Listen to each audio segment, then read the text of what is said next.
Hello, and welcome back to Crafting Possibilities. That would be my business. This is Find You Fridays readings with Lorene. That would be me. Oh my goodness. So, how are we doing?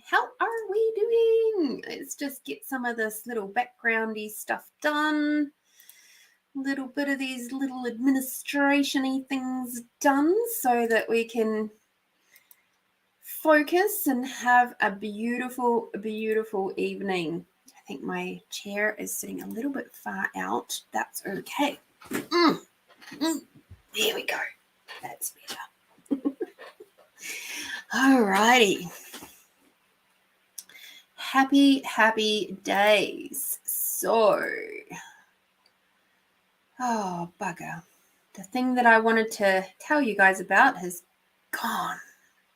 Disappeared. Oh well. Let me see. What else can I share?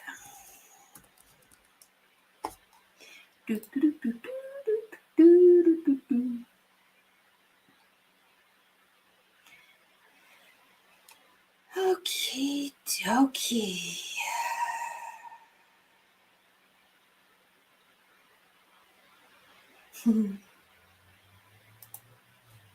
Hi, Debbie. Lovely to have you here. Merry Christmas to you.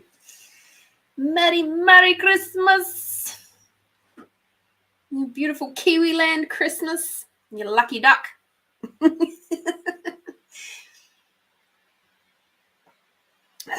dear. Hi, Melinda. Yeah, I'm doing well today. Had a lovely day. I've been busy doing all sorts of things. Lots of moments of just doing stuff for me. You know, sometimes it's important to take that space. And, you know, especially at this time of year where we have, no, thank you. They were really pretty magenta. And that was one of the things that I refreshed today because we have family stuff happening over the weekend and Monday and all the things. So we did that. We got the nails done. We did lots of things today and had a lovely lunch out with my beautiful friend. And it's just been a really lovely day. Hi, Lisa. The Kiwi crowd is reigning strong today. I love it.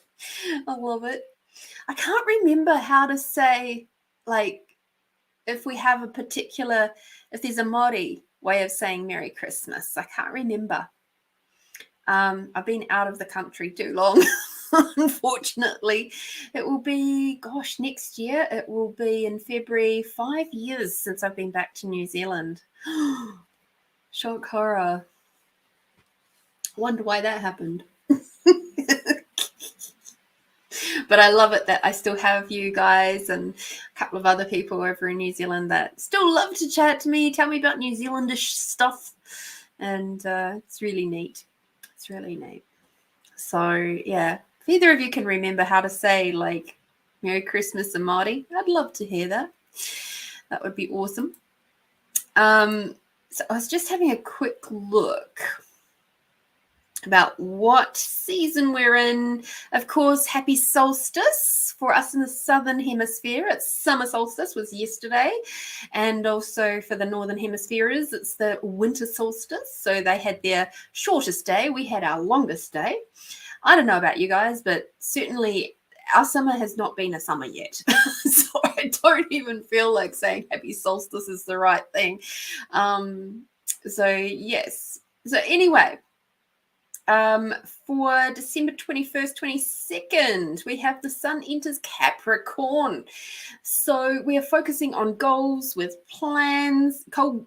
plans, dedicating energy where growth is desired, manifestation, work on finances and plans for the upcoming year, watch for burnout, and take time to rest and recharge.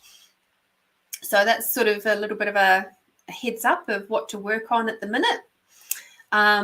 Which is Mere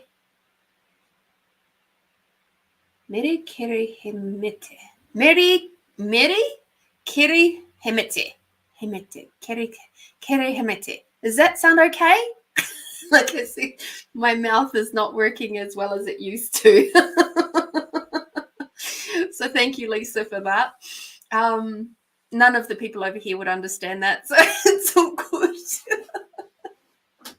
All good, all good. All right, let's have a look at some of these cards. Who wants to come and do the general reading for the group?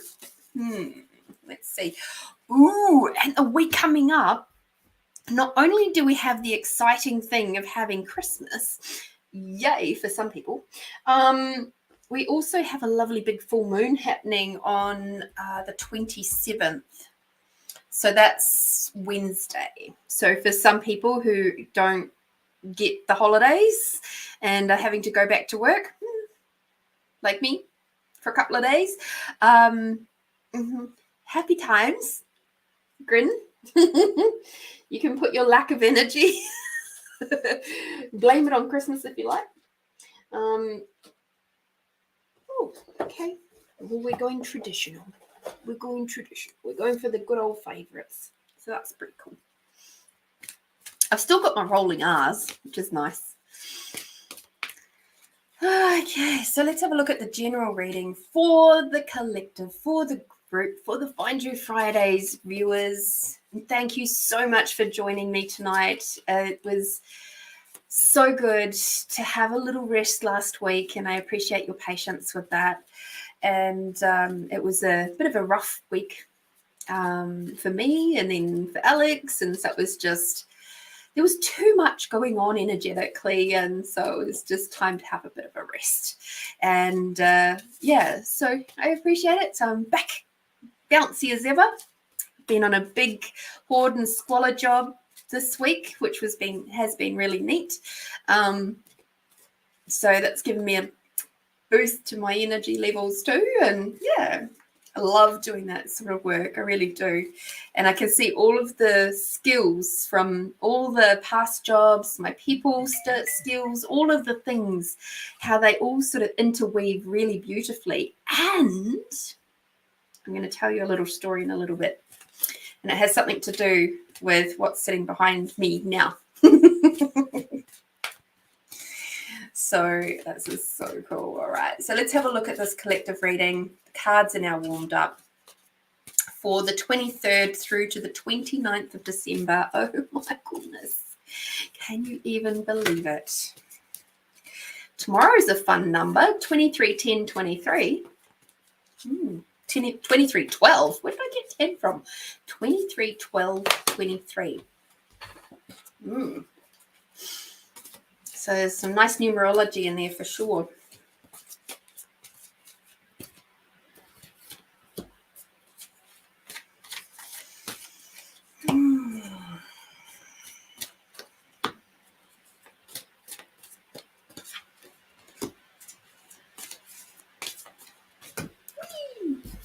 Apparently that's the one. That's the one I was waiting for. Beautiful. So let's have a look at this reading for the collective. Basically, of course, this takes us through Christmas, through Boxing Day, through the new moon, full moon, sorry. Yeah, it's there's a couple of reasons, but one of them is that I really wish to show off my achievement. And those are Alex's singing bowls. They're so beautiful. I felt like they needed a bit of a highlight today. So this reading takes us through Christmas, through the full moon, up until this time next week, of course, which is, just a couple of days before New Year's. So this is obviously for a lot of people coming through Christmas and stuff. The energy is already building. And sometimes what we're aware of is the energy of people who Christmas is not a happy time. It's lonely. It's fraught with all sorts of interesting points of views and belief systems, obligations and projections and expectations of you. There is so much going on with Christmas and families and and then you add on top of that all of the social norms of spending way above your budget and all of that sort of stuff. So this reading is going to be quite interesting to see how it comes out and how it flows in respect to that. I have a full suspicion it's going to be a lot of stuff around boundaries, is my guess. So let's see if I'm correct. The first card that we have is healthy lifestyle. What a surprise. So, of course, eat a healthful diet, get adequate sleep, exercise, and exercise regularly for optimal health. So, of course, what do we do at Christmas time? We often overeat. How fun is that? So, basically, our teams are saying, please just learn to say no. Like, it's okay if you don't eat as much as your cousin or your sister or your brother or whatever, it's okay. You're not going to starve. There's plenty to go around. And just because you're sitting there and being perhaps around a bunch of people that are not your ideal people doesn't mean that you have to stuff your face to try and distract yourself from the energies. So what I'm hearing is find some different techniques. Of course, we stuff our face with not only food, but alcohol as well for those who do drink. So be mindful of that too, because sometimes we use alcohol as a way to numb out the people that are around us that we don't necessarily want to be around. So try some different techniques this year. I remember the first year that I chose to not drink, and that was going back about 4 years ago now. And I didn't drink through Christmas. I didn't drink through New Year's. I'd stopped drinking because of my own health, my own body reactions to alcohol. And the stuff that brought up for other people, wow, that really surprised me. They were like, oh my God, are you okay? Is everything all right? Are you sure we can't get you something? And it's like, no, I'm okay. I'm good with what I'm drinking. I'm good with my drinks, my soft drinks, my juice, my whatever I had supplied or gathered, or my water or whatever. That doesn't mean that you can't drink if that's what you're choosing to do. Balance it out. Have a glass of water. Then have an alcohol drink. Make sure you drink water before you go to bed. All those normal sort of things. But just be mindful of why.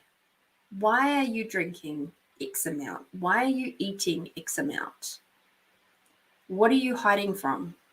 What are you trying to detach from? What are you trying to distract yourself from? And I know most people are going, God, Lorene, you're getting a bit heavy for Christmas. But this is actually an ideal opportunity for you to really pay attention to the energies around you that are brought up by family, where you can look and identify some areas where you can work on that stuff, perhaps in the new year or Boxing Day. Where you can go, oh, wow, my reaction was really interesting. When that person walked into the room, I felt my whole body go, why is that? I wonder what that's all about. And can I release it? Can I let it go? Is it something that is of this lifetime thing? Is it something that's a previous lifetime thing? And it's one of those very high pressure situations where you can actually use it to your best advantage for your spiritual, emotional health, wealth, mental well-being. Use it as a big, huge experiment of your own abilities to be an allowance of others, and also in boundaries with what you're choosing to do with your body. Okay. The next card that we have, so healthy lifestyle, this first card. And the next one is compassion. So compassion is to soften your heart with respect to the situation and all the people involved, including yourself. So once again, as I said, It's a really great moment to experiment and to observe, to sit back and observe how you function with the family, how are you responding or reacting, depending on how it's going with the family. Is there something that requires a lot more compassion? You know, maybe you've got grand old Uncle Joe who's getting dementia and is starting to repeat himself a lot, but he's not bad enough yet to go into aged care, or maybe he's come out of aged care for the day, and you know, other people are just so frustrated and annoyed because he's repeating himself a lot or he's forgetting things. That's a perfect moment for compassion. And because he's still trying to connect, right? So that's the moment where you can just drop all that stuff and just listen as if you've never heard the story before. You can sit and be present with him. And with the family members that perhaps are, you know, grumpy guts, good old, let me think, grumpy Gertrude. And all they can see is the grumpy stuff. Give yourself a challenge to find the little nuggets of positive in there and spin it around. Oh, have you thought about maybe this was actually what you gained out of that? That experience sounds really amazing. Hi, Taylor. Hi, Holly. Hi, Tony. Hi, Catherine. You know, there's a lot of moments there that are fabulous little gems for being able to change a situation that has been a certain way for a really long time by being you and being in your magic. And every single one of you who are here are that. You have the ability to do that. Just the same as you can perceive all of those energies and choose to like either fight, flight, freeze, or fawn, you can also choose to influence the outcome. You can choose to stand in your sovereignty and be incredibly vibrant. You don't have to be loud. You don't have to be rambunctious. You can just be. Hi, Melinda. So it's a really, really interesting opportunity. And I've done this the last, you know, even before I was really strong in these skills, I was doing this with my family and with other people's families since. As my strength grew and my sovereignty within myself grew, I practiced these skills. And I tell you what, one Christmas, I had the best Christmas dinner with my partner at the time's auntie, who everybody else was avoiding because her health was declining and she just wanted to play. So we just sat there, the two of us, playing with the spinning tops, those cheap and nasty spinning tops from the Christmas crackers. We had a fabulous time. And, you know, that was actually her last Christmas because she passed away the following year. So just imagine her last Christmas was one of the happiest she had spent in a long, long time, which is so cool and awesome to know that I was a part of that. So compassion, that's going to be high on the list for the next week. Gentleness. So this is about gentleness with you. Take the pressure off yourself, all right? If somebody asks if they can help, say yes. Find them something to do. Don't be a control freak, all right? I know what it's like to be a control freak. I'm a recovering control freak. It's not always helpful. So allow other people to help. You know, like today, I painted my nails. And then, you know, there's a period of time where they're still a little bit soft, but I still had things to do. So what did I do? I asked for help. And it seems silly because it's just like, hanging out the towels or, pulling things out of a drawer or whatever. But it made a difference and allowed the other person, allowed Alex to feel like he's contributing to me. So, and because he knew that I was doing stuff to take care of me. So he then feels like he's contributing to my health and well-being and self-care. Win-win. So don't be a control freak. Take the pressure off yourself. Allow other people to help you. Over this week, and probably Christmas Day, you might find yourself in the position of being the counselor in the family. The one that everybody wants to tell their problems to. And that's okay. But again, boundaries. Okay? So if you've reached the point where, your capacity is done, like I've had it up to here, I'm done with hearing everybody else's problems, you say you can validate their experience and then walk away. Don't say I'm sorry for anything, because it's not your responsibility to take responsibility for other people's shit. All right? But you can say something like, I don't know, somebody has got a speeding ticket or something like that. So Christmas has been a bit tight. You can say, you know what? That really sucks that that's happened so close to Christmas. And I hope that, the next few months is easier for you. Have you thought about a payment plan for your speeding ticket? All right, I need to go to the toilet. Bye. So there's lots of ways you can get out of having long conversations with people.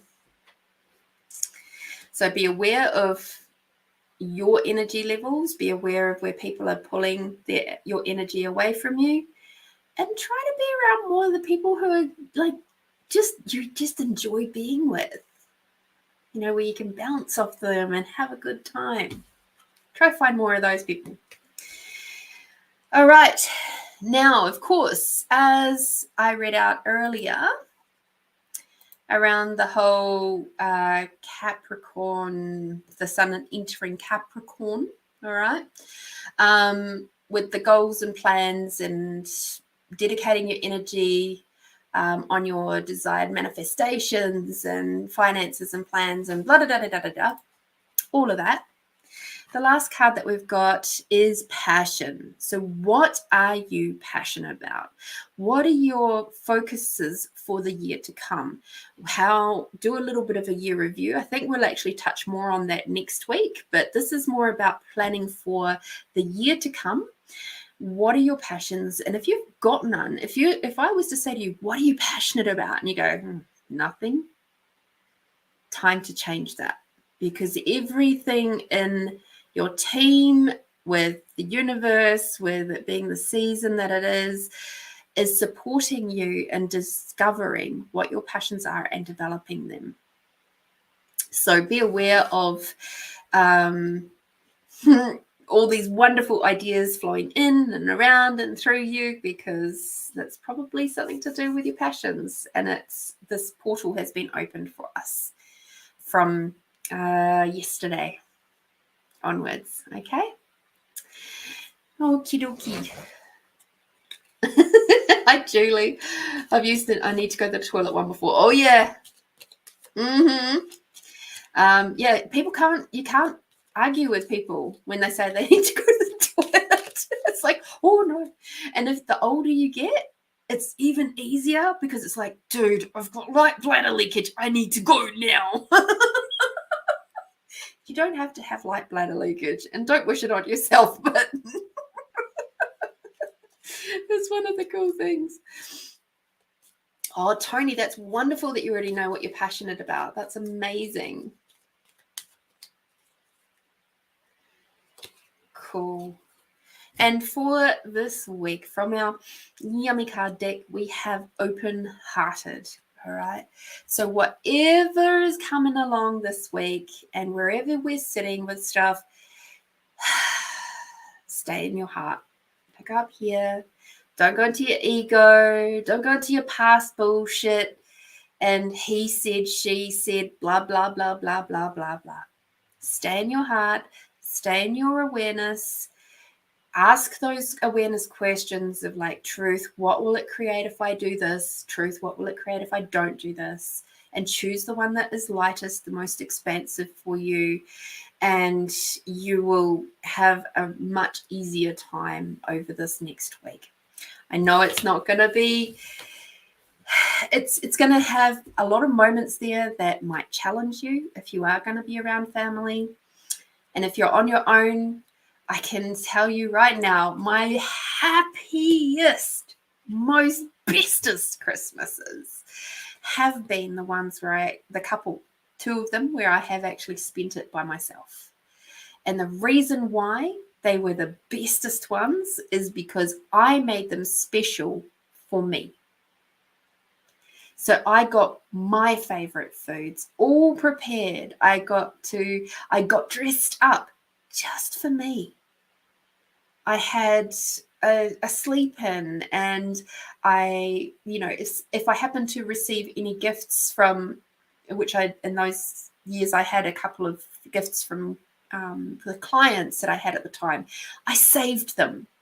And they'd be like, oh, aren't you going to open this out? I'm like, oh no, I'm going to save it till Christmas. So I've got something to open on Christmas Day. And they're like, oh, that's a great idea. So it doesn't have to be glum. It doesn't have to be a grieving moment. It can be a real celebration for you, of you. And there was one year I did yoga in the morning. And I really loved doing yoga at that time. And it was a Pilates yoga. And yeah, I had fun. So yes. If you are on your own, I say have a really happy time. If you're going to be around family and perhaps people that you don't normally hang out with, I say use it as a moment to experiment your skills and your tools of being an allowance and expanding out. And if you're going to be, working, again, use the tools, expand out, pull up that Mother Earth energy through your body. And remember, everybody's got something going on. They may not talk about it. They may have their smiley face plastered. But everybody's got something going on. And the grumpier the person, the bigger the trauma. Quite often. So, yeah, it's an interesting one. We have to sort of weave around and around and do our magic. Remember, you are magical. Your energy does influence those around you. Okay? So be that. I'm doing Christmas with me. Yes, Catherine! Congratulations! Make it super duper special. Make it special for you. Get your most favoritist things that maybe you sort of avoid buying for whatever reason. Get them. Get some of them. For us in the Southern Hemisphere, because I can't remember where you are. And I'm sorry about that. But for me, I love my stone fruit. So this time of year, with the cherries and the nectarines and the apricots and all of that fruit, it's just like, it's my absolute favorite time of year. The mangoes, oh my God, I love fresh mango. Oh, it's just delicious. And it's something that I've grown to really love while being here in Australia. Of course, we don't really get, well, not when I was in New Zealand. It wasn't a thing that we really got, was mango. So I had no idea how to eat them. And my first one I got was when I was 15 and I traveled over to Brisbane. I was hanging out with my auntie and uncle for a couple of days, and they had a massive mango tree, and my uncle grabbed me one and he said, oh, here you go, give this a go. He didn't tell me how to eat it. I knew to take the skin off. I figured that out. but I had no idea about the stone. I didn't know how to work with that. And so I ended up with mango juice all down my face, and he thought it was hilarious. Ah, yay, Catherine, Adelaide. Woo-hoo! Thank you for joining me. I'll try and remember that now. Get it in my brains. Melinda, I've been contemplating doing this year, but we head over to my son later in the day to miss the hordes of people that he is having there. Good. Tony, I was born in New Zealand. I lived there up until 2010. So I am now, I guess you could say, what do they call it? A mozzie? A quasi? No, what is it? Kiwi Aussie. Yeah, I'm a quasi these days. Because I've been here so long now. And happy I made the choice to leave. I have a good life here. That's had its ups and downs. It's had its bumps and bruises along the way. But you know what? We all have to go through those moments, and they can have some really amazing gifts in amongst all of the other stuff. And as long as you're willing to focus on the gifts rather than the bumps and bruises, things will manage to work their way through with a lot more ease. But if I ever did move back, I'd be moving back to the Hawke's Bay. I spent time in Hastings. Never lived in Napier, but I used to travel up to Napier a bit. I spent a tiny bit of time in Havelock North. And I spent a total of about 5 years in Hastings on 2 separate occasions. And I spent another 2-3 years in Gisborne. So I loved Gisborne, but it's golly gosh, a really long way from everywhere. But I loved the weather in Hastings. In fact, when I talk about Adelaide, I go, it's like you get the small town, city, rural feel of Hamilton. You have the architecture of, I say, Dunedin. And then you've got the weather of Hawke's Bay, but 10 degrees hotter. So it's dry a lot of the time. We get rain, but not like the misty rains that you get in Queensland or anything like that. So that's Adelaide. And it's very flat. There's not a lot of super duper high rise buildings or anything crazy. It has some hills, like I'm up in the hills now, where the weather's a bit different, but you go, like this week I was working in Murray Bridge, and once again the weather was hot, dry, stingy sun, you know, windy because it's so flat up there. So yeah, it's a fun place is Adelaide, because you get just so much variety within such a small space. So yes, I do remember that you're in New Zealand, you're in Hamilton, but you were born in Gizzy. Good old Gizzy, eh? I do love Gisborne, and I have some very dear friends over in Gisborne that I'm still in touch with all these years later. We're coming up to, gosh, about 20 years of friendship there. So that's pretty special. So Gisborne will always have a little bit of a soft spot in my heart, but like I said, it's a long way from anywhere. And the last place that I lived in New Zealand was Hamilton, actually. I lived there for 1 year, and then I moved to Adelaide from there. So these 2 lovely pictures or certificates that are now sitting behind me are my level 1 and level 2 Reiki. So happy days. I am now able to do Reiki with these little hands. And I am just so thrilled. I have used it this week for some really interesting moments where I just sort of gently helped someone to calm down because they were feeling a little bit like worked up and tense from the situation that they were in. Actually, I did that with 2 different people this week. And it was so nice to see just how effective Reiki can be, and gentle and a little bit subtle. So just people feel nicer and more able to think clearly, which is so lovely. I fully intend to become a Reiki master. So this particular version of Reiki is, I'll show you this one. Yay, here we go. So I have the Usui Shiki Raiho Reiki. So yes, I have the Usui method of natural healing. So it's the Buddhist lineage is the one that I am currently trained in, and I am so thrilled to have received that. My trainer was Leanne Bennett.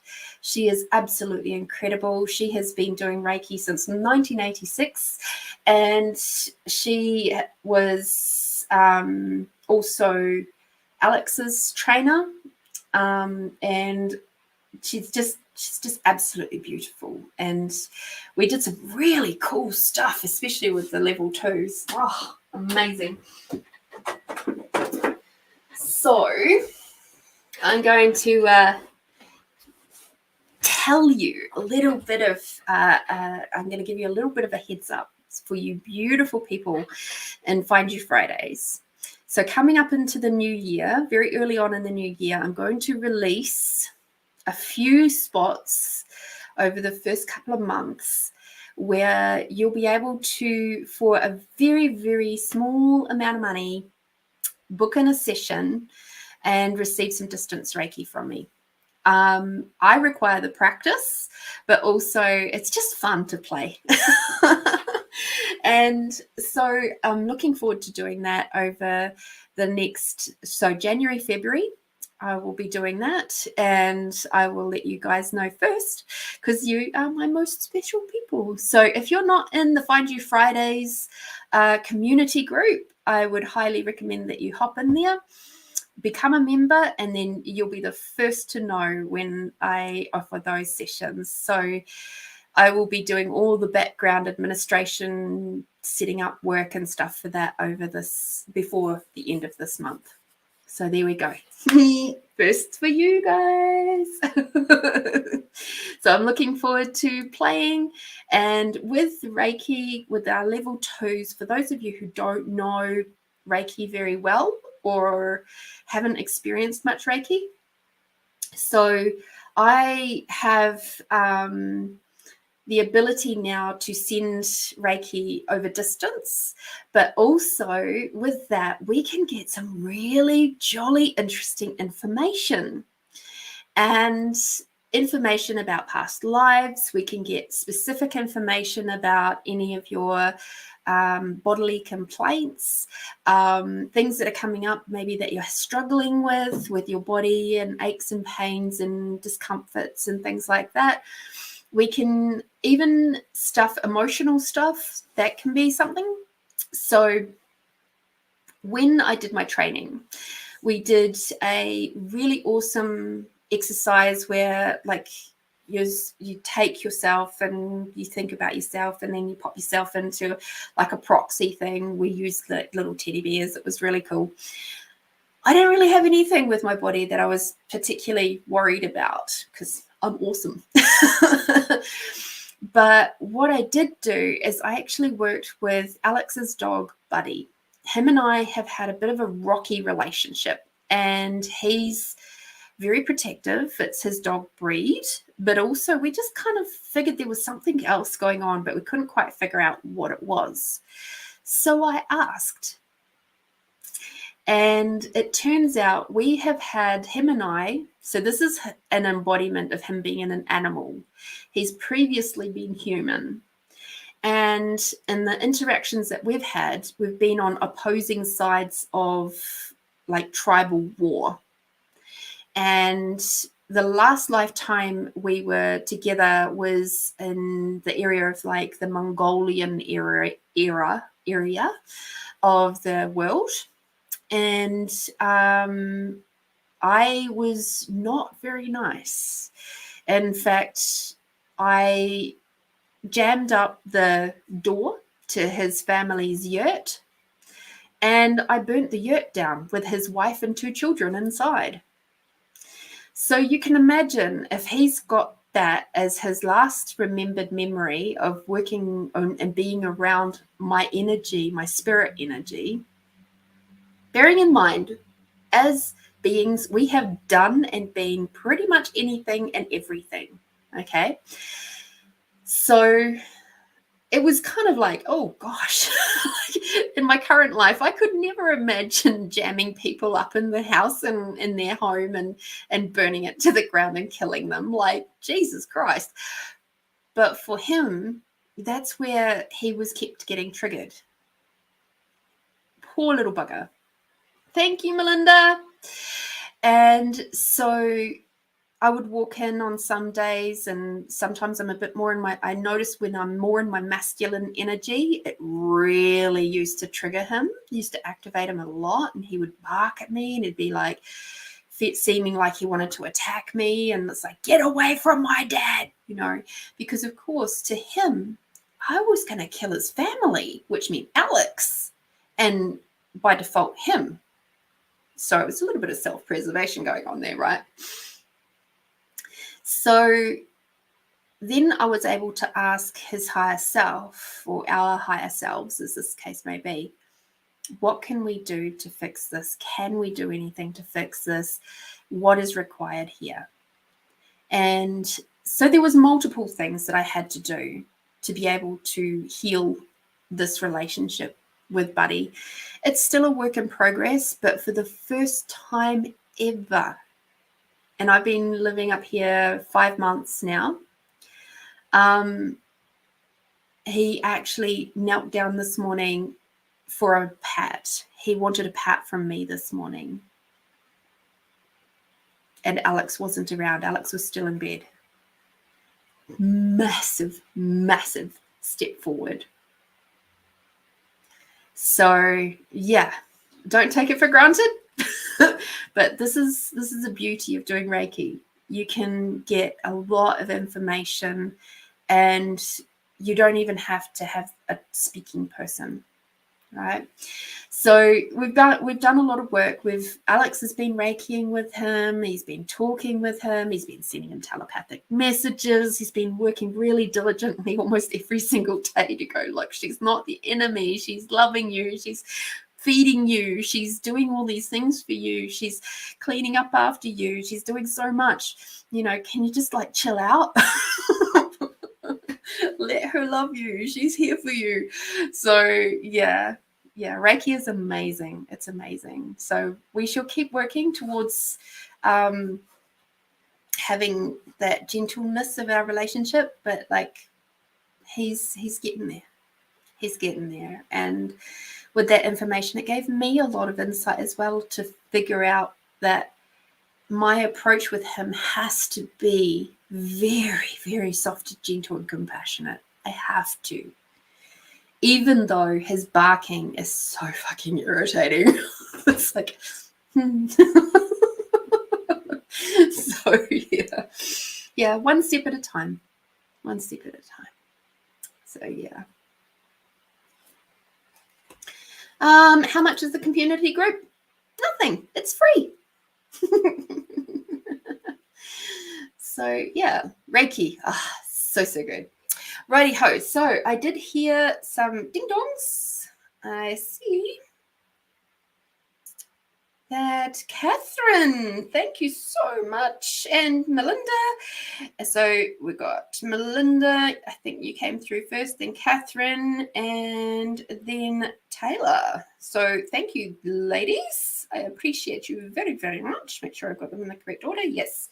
So Melinda, what would you like me to focus on for you, my sweet? There was a lot of talking. So just, Melinda. Hi, Brian. no, not these cards. Interesting. Melinda, who does your team, which cards does your team wish to play with? Wow, that was like a big fat. No, we don't want those ones. Oh, okay. This thing. Okay. All right. All right. Mm. Oh dear. I don't my nail. Luckily, they only have to last a day. Can always put another little top coat on that bit.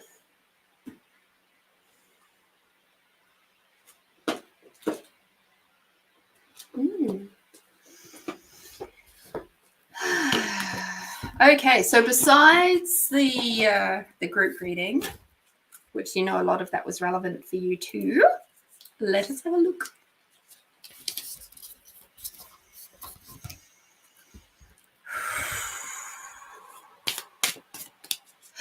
That's what I wanted to share.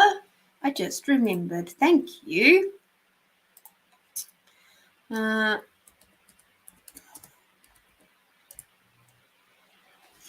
So,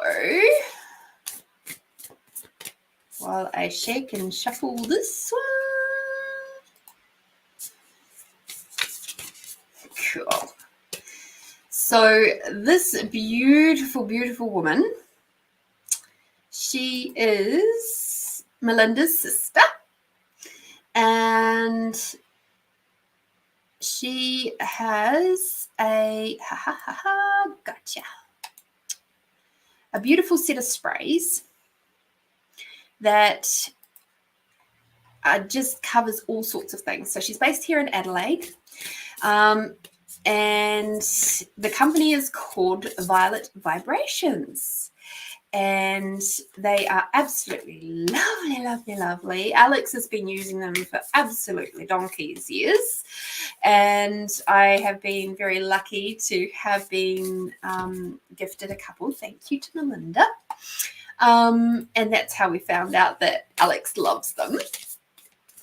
But her beautiful sister has actually got, I'm going to put it in here, a little post here, and that is about Violet Vibrations. So Karen is going to be over at Sorelli Roastery and Cafe on Port Road on the 23rd of December from 9 a.m. to 1 p.m. So if you've got somebody who's a little bit spiritual, a little bit woo-woo, and just kind of want to get something a little bit different for them, or something that can just add to their toolbox, or maybe something a little bit special for yourself even, head on over to Sorelli Cafe and get yourself something nice for somebody else you love.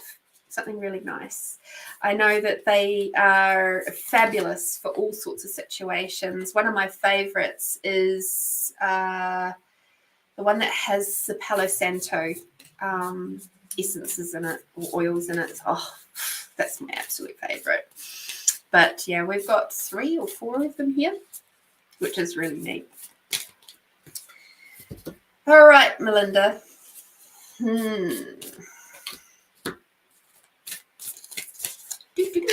So a little bit of a promo.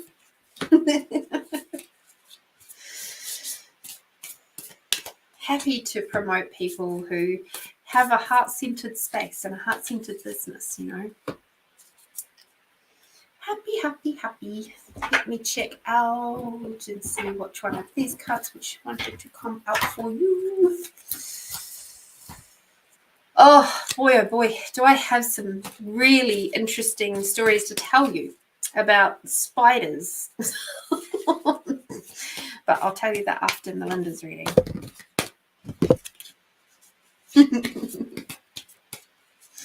Tell your friends, tell your family.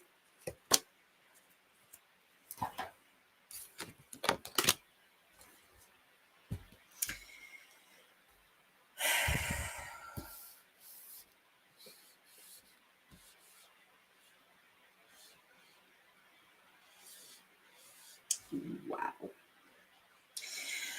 Okie dokie, my dear. Hi, Lynn. Basically, Lynn, with today we have people who have already paid for readings, and they have preference. And towards the end of the show, I will do some freebies with my poetry book. And then from there, we will do a meditation. So it just depends on how time is going as to how much I yak about other stuff. But if you hang around, you're more than welcome to just enjoy. You might find that there are things that pop up in other people's readings which are also relevant to you and your questions, and things going on in your life, because that quite often happens. All right. So hang around. Who knows what other tools and tips you might be getting along the way, because quite often stuff comes through in readings as well. Melinda, this is reversed. And this lovely little card says, stand up for your beliefs, the time to act is now. And it's reversed. So all I'm hearing is the word people pleaser. So this time of year is going to bring up the people pleaser in you. This time of year is going to bring up that moment where you're trying to work around everybody else and not necessarily standing up for you. I know you've made a shit ton of progress with that, but this is going to be a big testing moment for you. So just please be aware of it and allow yourself to have the confidence to go and say no, or find those ways to say no. Like, you can have a look on the internet for, like, I think there's like 50 ways or 100 ways, alternative ways to say no without saying no. Memorize some of them, have some of them on a card or on your phone or something like that, where you can use them at a glance, so that you can build those skills of boundaries. Because the boundaries thing is going to be, there's going to be people in your life that are going to push your boundaries over this next week. And so this is going to be a really, really important time for you to really knuckle down on your beliefs and what's important to you, and make sure your energy levels are being used in a way that is conducive to creating more in your life and not destroying your life. Okay. The next card that has come through, which is also reversed, is speak with loving kindness, words matter. So this is saying that you're not doing that enough. Okay. Now, this is one of those really interesting things of when we've been through trauma, there's certain stages that we go through. And trauma, and I actually learned this in high school because it came up when I was talking. I did a speech and stuff on childhood abuse. And there's those moments where we start, it's right near the beginning of the healing process, where we want to tell everybody about the trauma, the abuse, the whatever it is. You'll notice that when you see people going through these stages, you'll go, oh, I can see that now, right? So be aware of the words that you're using at the moment, because you're in high manifestation mode. So if you wish to create more positivity in your life and letting that trauma go, letting the abuse go, you have to be very careful of the words that you're using. It doesn't mean you can't inspire others to heal. Just be aware of the words you're using, especially not necessarily on social media, but with your friends and family.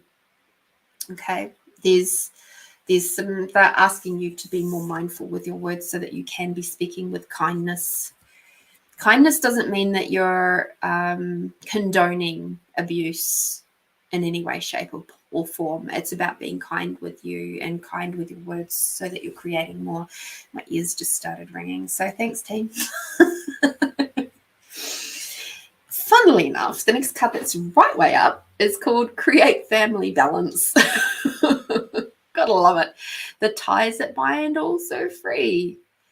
So there's a lot of familial stuff coming up for you this week coming. Obviously, we've got Christmas, we've got all the shit coming up, we've got the full moon. There's a lot of energy coming up around family and everything that means and to you. So look for the gems. Don't get bogged down with the crap. Look for the gems. What am I learning from this? What am I remembering from this? What skills have I developed from this? So, for example, I grew up in a family when after my mum and dad split up, where my mum was sole custodian of us 3 kids, and she went into massive amounts of depression. And as such, being the eldest and the only girl, I had to step up. And I was told, right from the moment my brother was born, that I had to look after my brother and I had to do the right thing and be the good big sister and all of that sort of stuff. So when things went haywire for my parents, I just assumed the role of taking care of everybody. And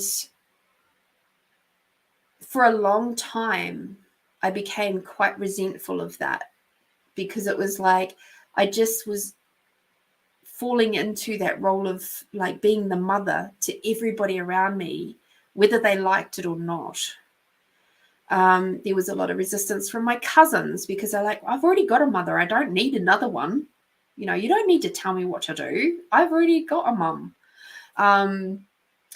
There was people in my world in high school that loved it because they felt like they could lean on me and they could find me as their support. Wasn't until many years later, in fact, until I moved to Australia, that I started to see the gifts in that type of home where I had so much responsibility. And the gifts were, I was independent, I was strong, I was like mentally, physically strong, I was emotionally really super strong.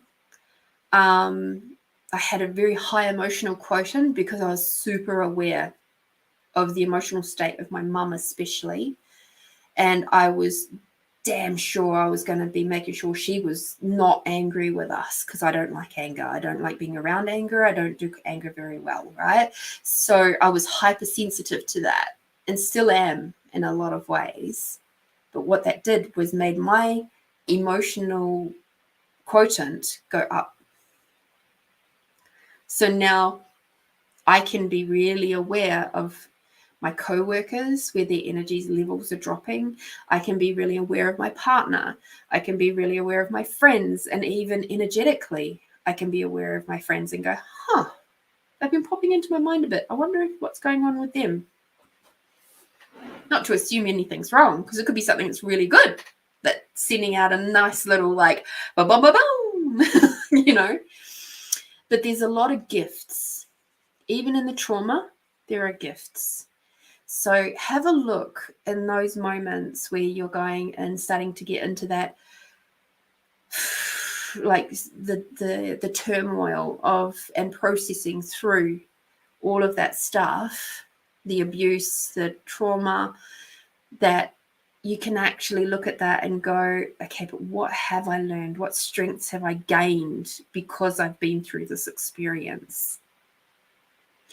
And what you'll do is you'll very slowly develop gratitude for your experience. Doesn't mean that you necessarily will be in a space to like go, Dad, I'm so grateful for you and everything that you did for me. Probably not going to happen. And that's okay, But it's like, if you can get to that point of gratitude, it's just such a blessing, and it lightens your load. All right. The next card that we've got here is open to possibility. The whole world is before you. All right. So again, it's just reinforcing all that stuff that I just said. Just there are so many possibilities that are opening up for you now, and just be open to them. Like our past, as I say, our past doesn't have to define our future. And the future is full of possibilities. So anything could happen. Anything. And there was something what was I listening to? God, I can't even remember. But it was this whole thing of, and I know I heard it something similar in a book called Happy Pocket Full of Money, and it was talking about the possibilities and the quantum dynamics and those sorts of things, whereby if you can think it as a possibility, it's already happened. And so if you are able to perceive what it feels like to have whatever it is that you're desiring, as long as you are in alignment with that, it will be here because it's already happened, right? Because if it hasn't happened already, because time is as a linear thing, we're in the present and then there's the past and then there's the future. It's all a fallacy. Time doesn't actually work like that. It works like this. It goes this way. So everything is actually happening. The past, present, and future is actually all happening at the same time, and it's swirling around on itself. So I learned from the conversations with Nostradamus through Dolores Cannon. And so it's working in a swirl, but it's also happening all at the same time, which is why when we do past life regression stuff, we can actually heal things and have it not be impacting on our current life because we've healed it through the past life. Right? That's really funky and cool, right? So if you can perceive whatever it is for your future that you're desiring, it's already done. It's there, because otherwise you couldn't see it. You couldn't perceive it. So it just becomes then a game of, are you actually in alignment with it? Are you ready to receive it? Because if you're not energetically aligned and ready to receive it, you won't. Which is why our words are really important, and why our thought processes are really important, and our belief systems, becoming very super aware of our belief systems and our points of views are really important. Okay? Because we could have some underlying belief systems which are not allowing us to receive whatever it is. So possibilities, there's lots of them. This one here is reversed. So let's turn it up the right way. Enhance your intimate relationships. Divine connections await. But you're blocking it. Or you're restricting the ability for it to come into your life. So interesting that this is towards the end of the reading here. Because the next card that we've got is Coral, which says allow flow and synchronicity into your life. So these two are like bosom buddies having a little bit of a dance party. They're saying to me, hey, we've got all of these really wonderful, delicious, amazing, intimate interactions coming your way. But there's something in your belief systems or in your points of views or something that is stopping that from coming in. And it's time to identify what that is and let it go. Heal it, do whatever you require to do, to allow yourself to let that stuff go. And if that means, removing certain people from your life or whatever it is, maybe that's the part of it. But it could even just be your attachment to those people.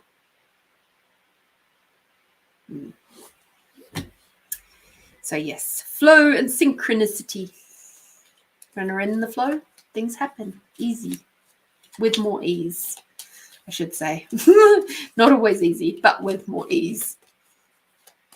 Hi, Nicole. Thank you, darling. I don't often put colour through my hair, but my body felt like it last week. And finally, Melinda, for this week coming, we have the support card. So again, this is about allowing others to support you. You don't have to do this on your own. Your team is supporting you. They're very loud in my ear. And they're saying, yeah, we're here. Keep leaning on us. We've got you. Your angels are there. The archangels are there. All of your team is there. You've got certain members around you, friends, some family that are also very much willing.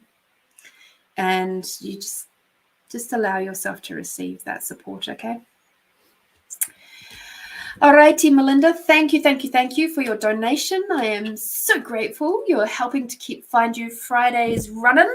It's an honor and a privilege to read for you before this beautiful Christmas period. Thank you. All righty. So next up was Catherine. If you could please pop through your question, my dear, that would be amazing. So what are you all up to for Christmas? Let me know. We know that some of us are spending it on our own, which is like super cool. And, well, in my world, it's cool.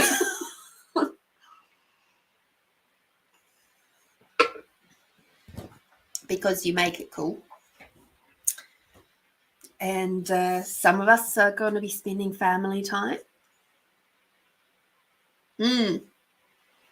Yeah, your team doesn't hold back, my love.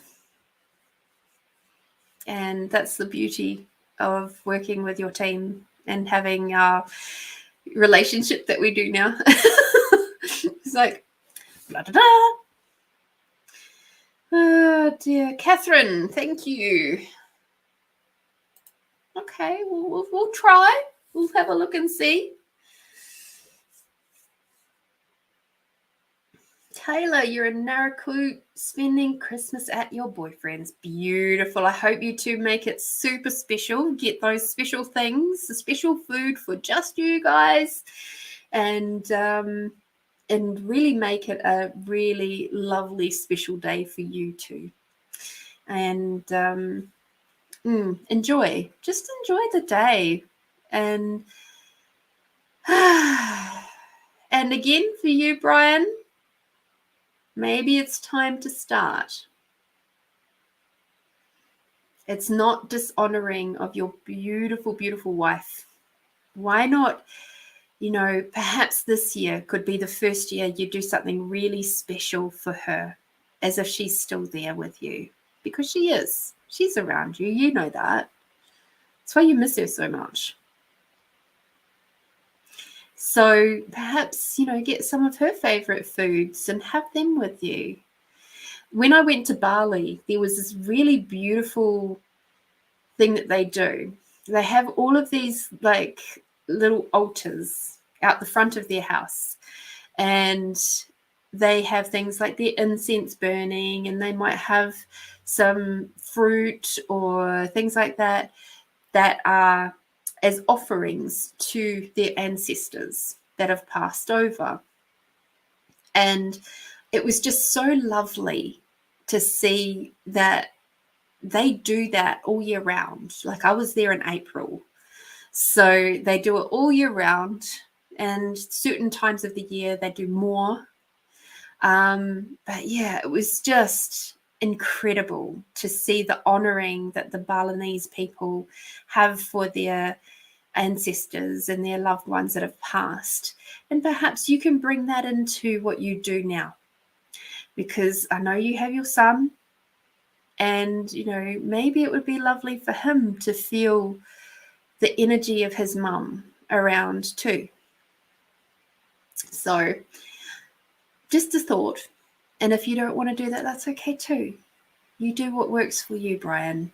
But maybe it's time to start incorporating some of those happy and lighter moments into your life again, especially at this time of year. I love that you're working with the emotion code. That's really cool, Melinda. Nicole, having Christmas with your family at the beach. Lovely, lovely, lovely. All right, Catherine, let's see. Who does your team desire to work with for this particular reading?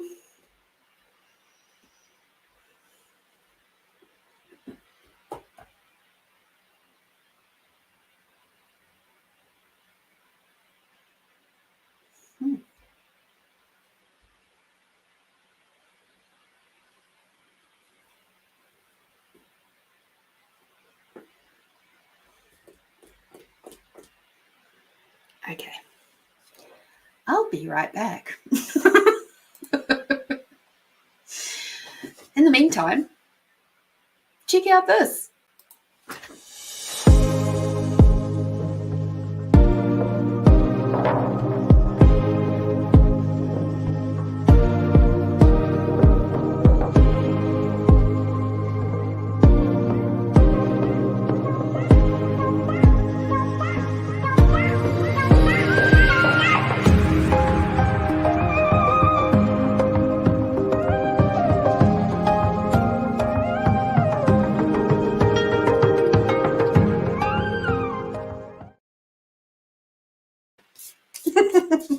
Hi, I'm back.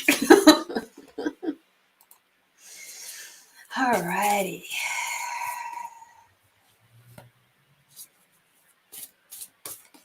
That's a beautiful thing that he does, Brian. Well done.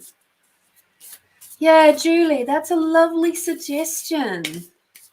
A flower offering to you. Oh, they just gave me goosebumps, Julie.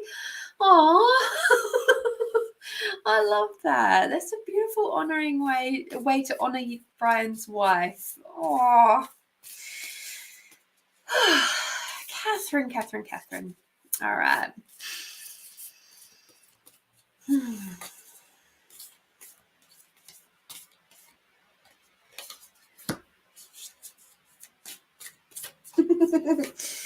Yes. So Catherine's team's a little bit cheeky because they decided they didn't want to work with or didn't wish to work with any of my card packs. They wish to work with some of Alex's. So this is what we're now doing. So let us have a look. And first of all, I got told, even while I haven't even looked at any of the cards yet, but part of what you're going to have to do is to, this is going to sound really weird and kind of funny, but you have to tame the dragon within, is what I'm being told. So there's, along with that, I'm hearing there's some previous relationship stuff that perhaps hasn't quite been fully finished, that there might be still some anger and resentment floating around from, hence the reason why they're telling me that you have to tame the dragon within. Because while you still have the anger and resentment floating around for previous partners and or your dad, male figures, family members in your past, there's still going to be that energy that's going to float around that will continue to attract people that will align and agree with that for you and keep inflaming that. Okay. So what they're saying to me is just be very aware of where you're at with your emotional, spiritual heart hurts. So that, because you have to soften. There's an element of softening that is required for you to be able to bring in somebody who is truly going to be for your highest and best.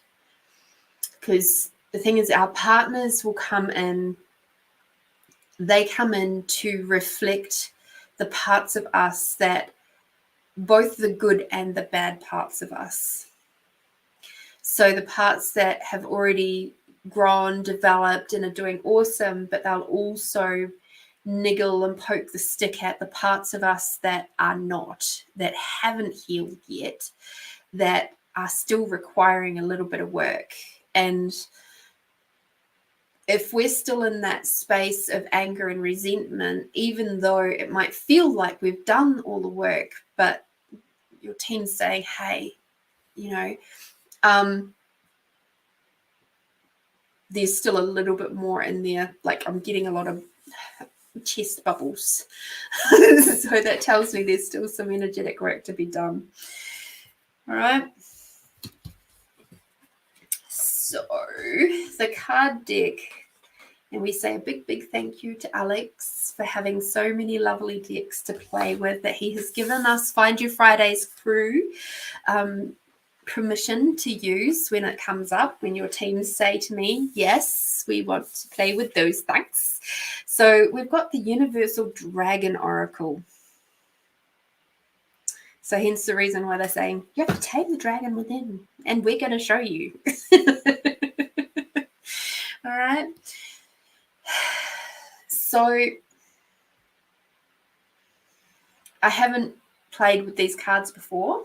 All right. So we're just going, I'm just trusting your team and what they're telling me. Okay. And doing my best to interpret. So the first card we've got here is Guidance. I'm going to show you these cards because they're pretty fucking cool. Isn't that amazing? And what I'm seeing in this card immediately is that lovely big star right on the third eye of the dragon. So there's a lot of guidance that is coming your way, or that you are actually, no, you're seeking guidance around this area.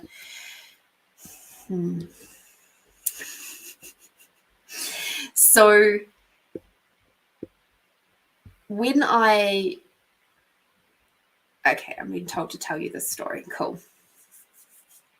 When I identified that I was still attracting slightly narcissistic people into my world, I first of all had to identify where I was being narcissistic, which wasn't with other people. I was not being narcissistic with other people, but I was being narcissistic with my business and my money flows.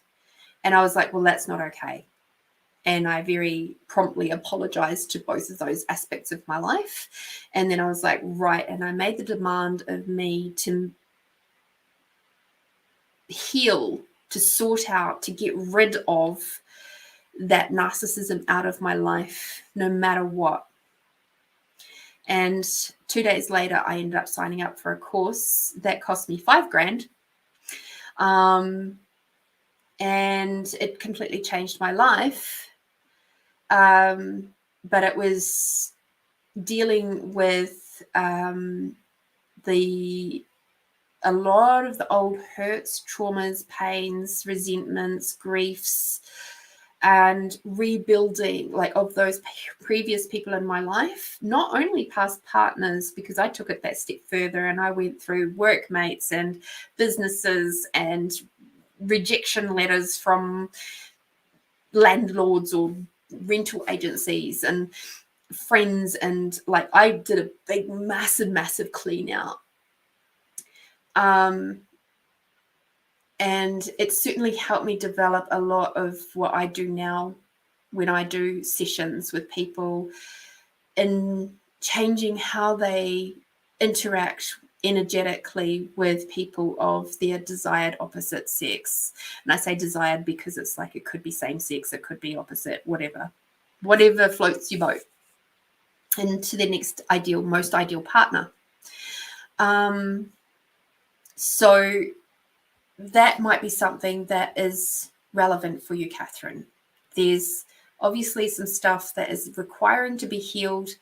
And then, yes, there's every possibility you can welcome in your next most amazing partner.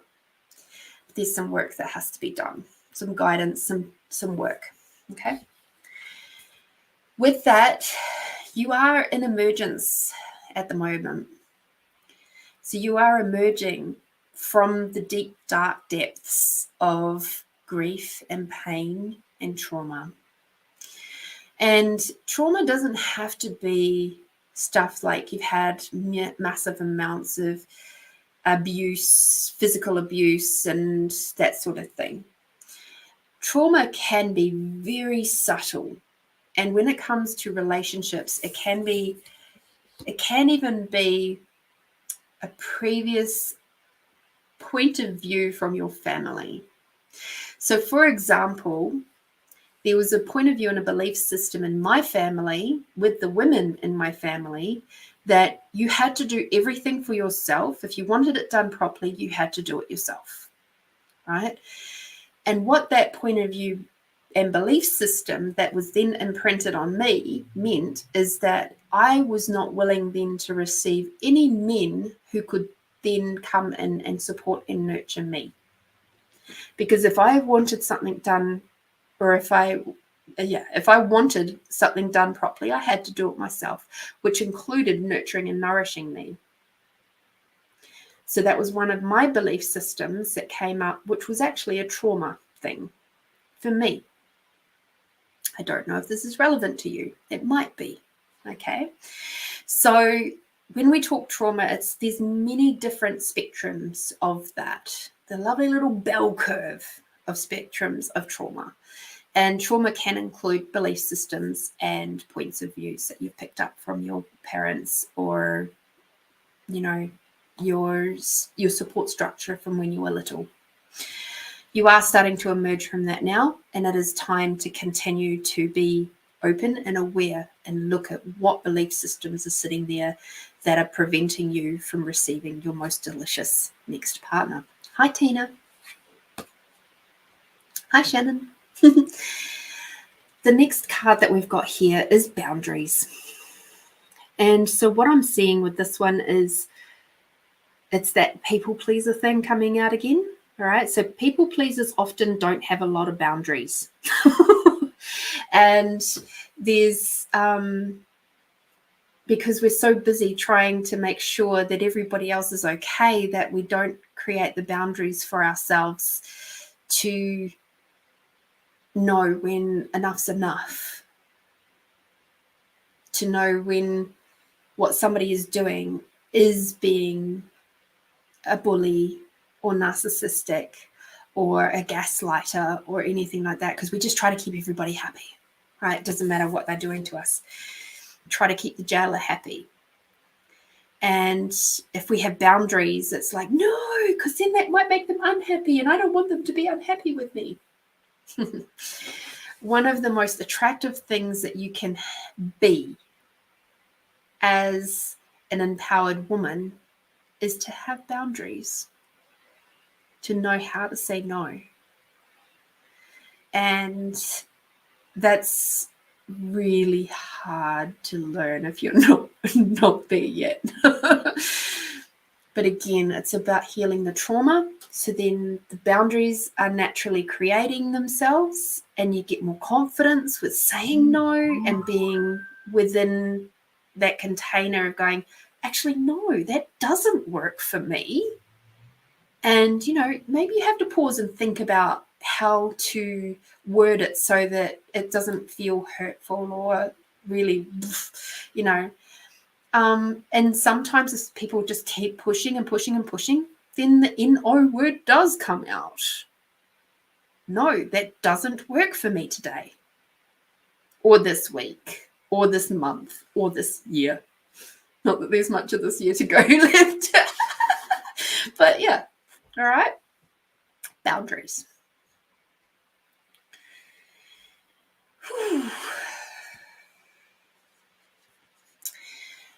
Okie dokie. So next one that's here is independence. And what I'm seeing with this one is, and hearing, is your team is saying she's far too independent. She has to learn to soften. She has to learn to ask for help. She has to remember that others can help her. Your independence is a wonderful thing, and it has kept you safe for a really, really long time. And that's okay. It was necessary. And now it's time to just let the reins go. Just a bit.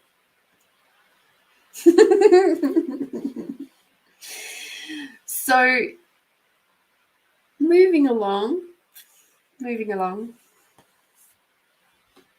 Bliss. I don't know about you, but this card is really interesting because I'm like, initially saw it as lightning bolts, but I actually think it's a white tree.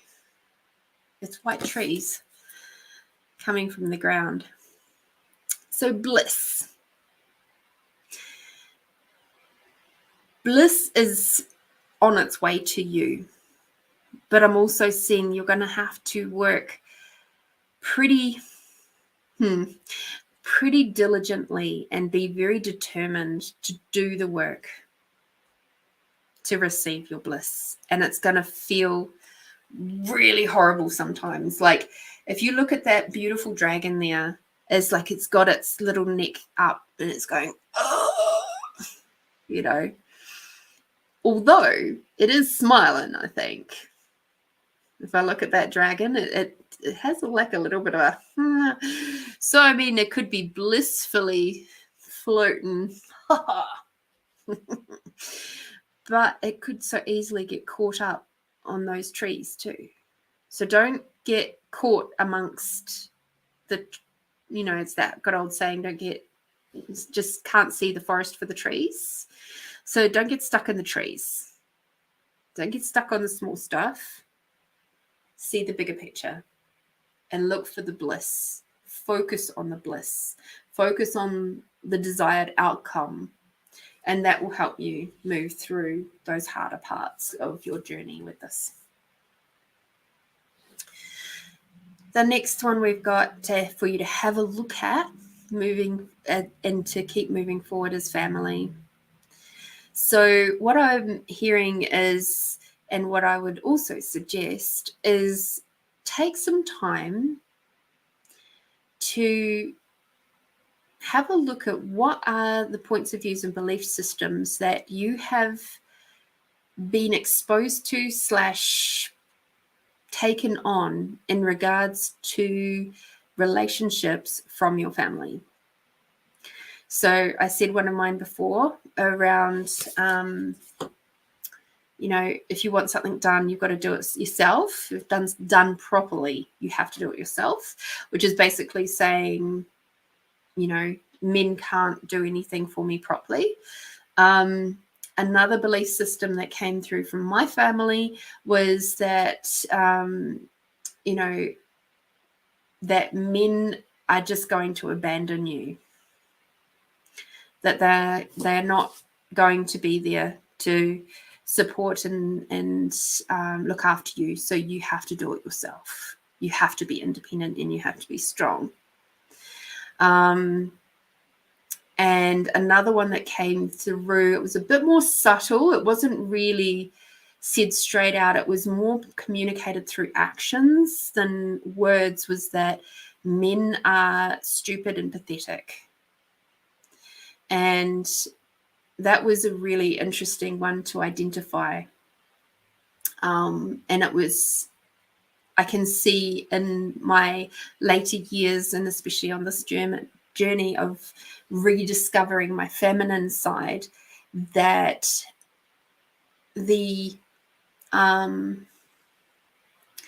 that was part of why I used to get really, really angry with how my family treated my grandfather, because my grandfather was like my most dearest person in the whole fucking world, and yet very subtly they would treat him as if he was pathetic and stupid, and he was not that at all. He was kind-hearted, he was knowledgeable, he taught me so many things, practical things in life.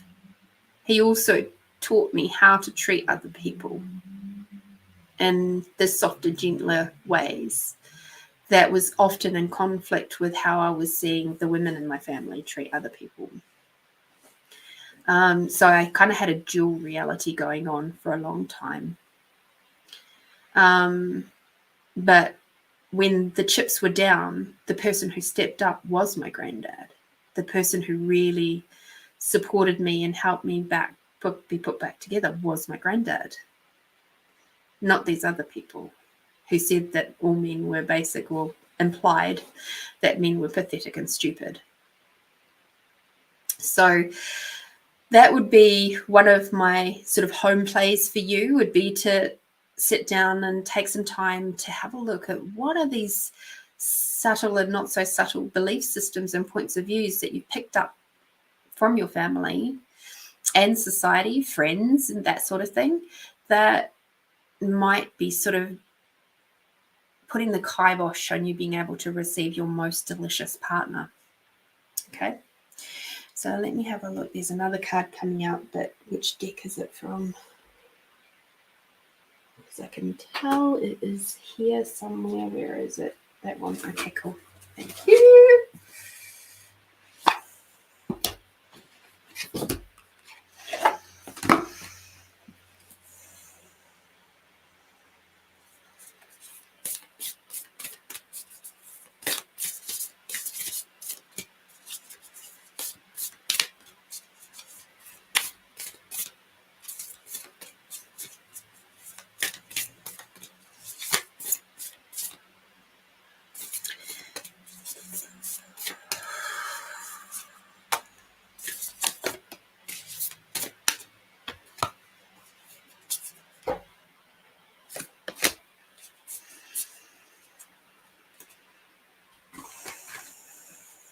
Okay.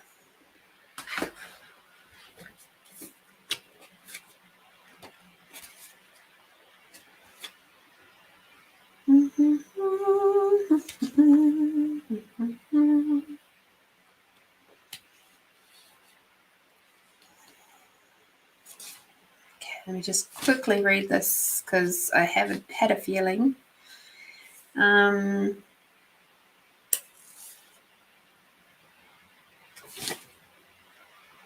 Okay.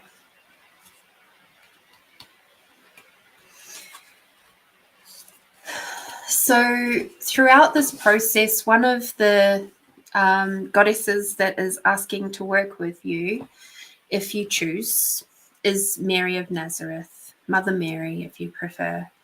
So she's the Mother of God. I am blessed and my courage gives birth to the divine. Now, she is, you might be finding that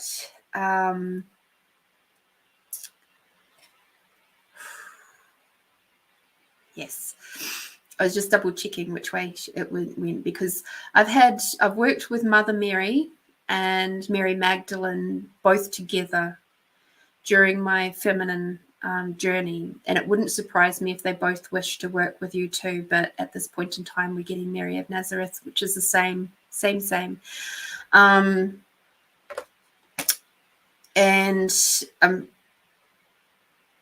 Mary of Nazareth it's all heart-centered stuff, right? It's looking at your heart. It's looking at what's holding your heart back from being its fullness. That's part of why in the center of this beautiful picture, let's see if I can get the light right, there we go. You can see her heart is illuminated, okay? And so Mary of Nazareth in this case is, she's the Thousand Roses. And Mary Magdalene is Voice of a Thousand Angels. So both of them work really, really well in conjunction and are very, very strong feminine figures. They will, if you allow them in with your team on this feminine journey of yours of softening and healing and remembering that you don't have to do everything yourself, and you don't have to be this super duper strong woman who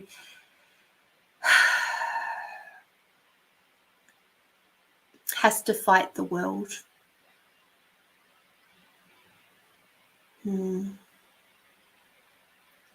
There'll be some really beautiful gifts there for you, and they will help ease your journey a lot.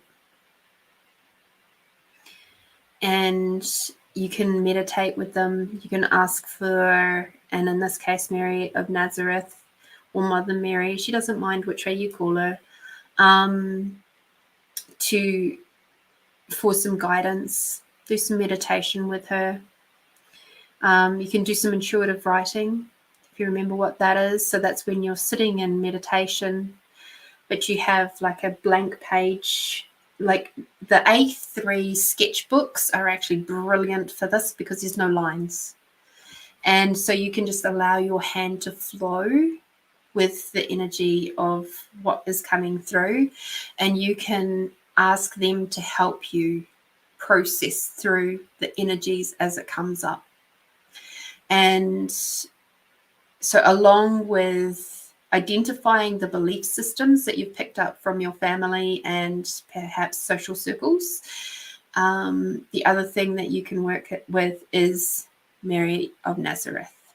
Basically, the answer to your question of romantic connections on the horizon, yes, and there's some foundational work that you require to do before you can receive the partner that you truly desire to receive. Because at the moment, your foundations are a little bit rocky and a little bit acidic. And because your most delicious desired partner can't grow within that rocky, acidic soil, you've got to heal that, change that, and then you can welcome them in. It doesn't have to take very long. I mean, I went on a long journey. I had a lot of shit to unpack. And I also had to unpack two very challenging relationships. So before I could get to this lovely one with Alex, right? Doesn't mean we don't have our challenges. We absolutely do. Remember what I said about our partners? They reflect to us both the good, the bad, the ugly, and the awesome. Works both ways, by the way. So I do that for him. He does that for me. And communication is incredibly important. Incredibly important. Got to be willing to talk through the shitty shit. And be in that space of being present and open. Even if that requires a little bit of space so you can actually say what you need to say.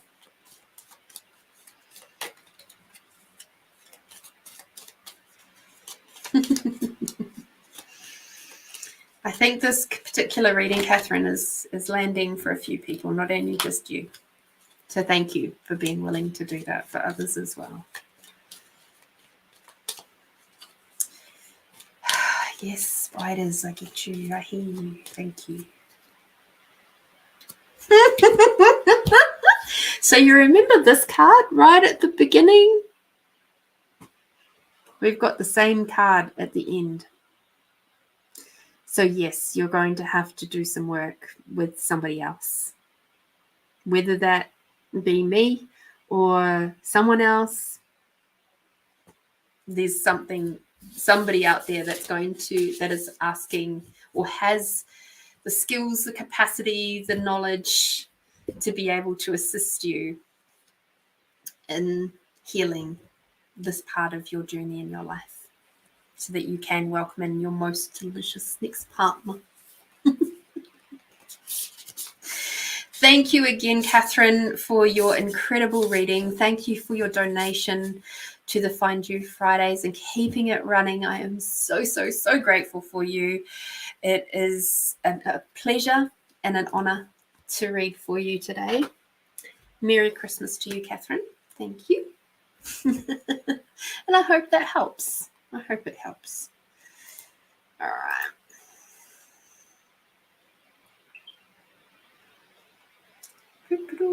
Taylor, Miss Taylor, sweet pea.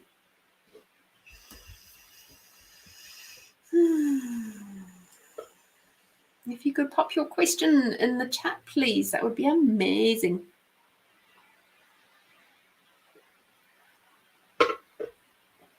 And it's so funny, like a lot of my, you're welcome, Catherine.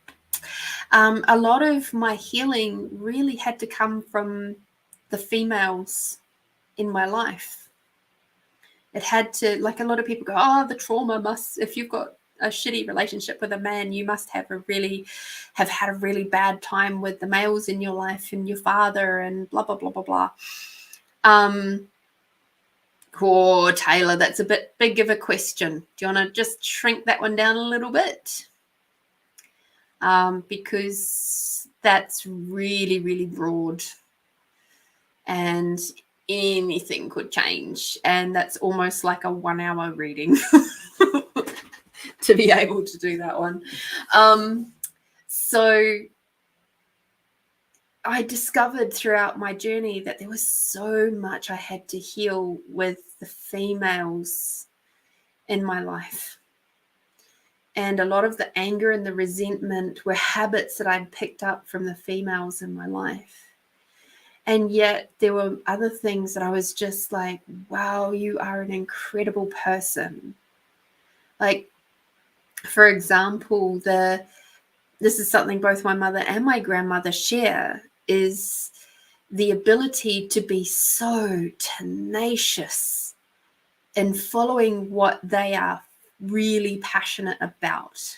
So my grandmother is so passionate about her horses that she kept working until she was 82 years old, because she wanted to make sure she had enough money to go and do her horse things.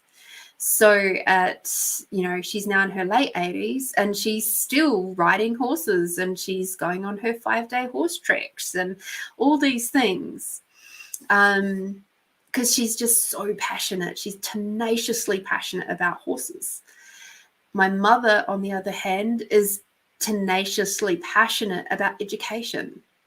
So she is an avid reader and she's always upping her education. She's a teacher. She's done so many things. She was always very, encouraging of us making sure that we are educated and we go to school and we do our schoolwork and that sort of thing. She never really badgered us about doing homework because it was just expected that we would do it. But she's really proud, the most proud of us when we do follow higher education and things like that. So yeah, tenaciously passionate about whatever it is that their particular thing is. My mother is incredibly creative. She's got a beautiful way of drawing, and she used to do a lot of fine stitching and cross stitch and not crochet, but she did teach me to crochet, which I still love to do today, to this day.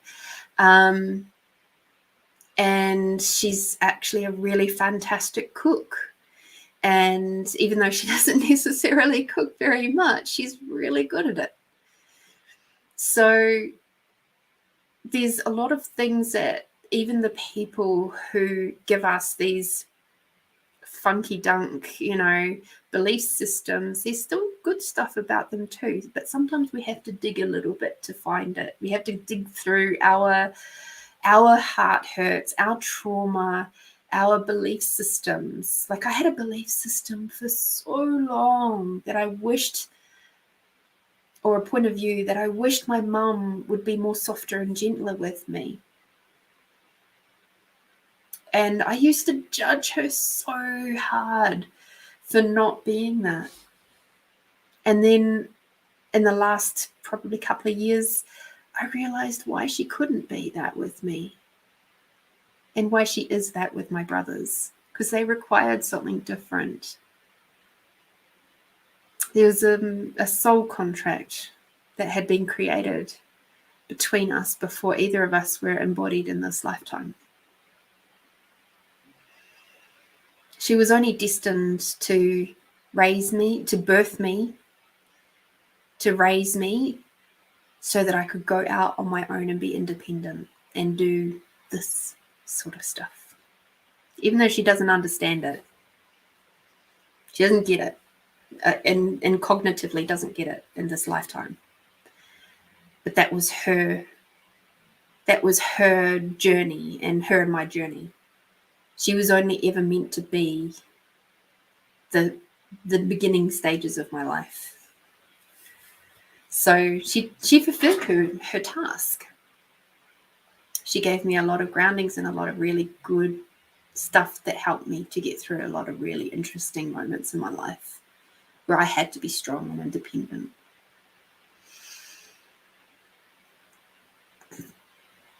Okay, Taylor, how can I improve my courage and getting over fear? That's a good, juicy question. Let's see where we go with that one.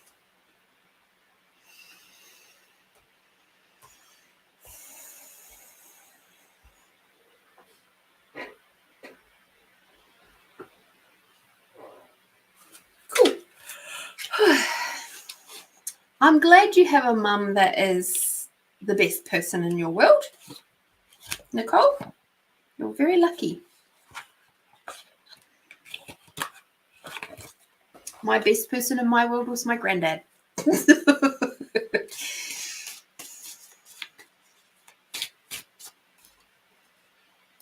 Taylor, you're up, my sweet. Thank you for changing your question.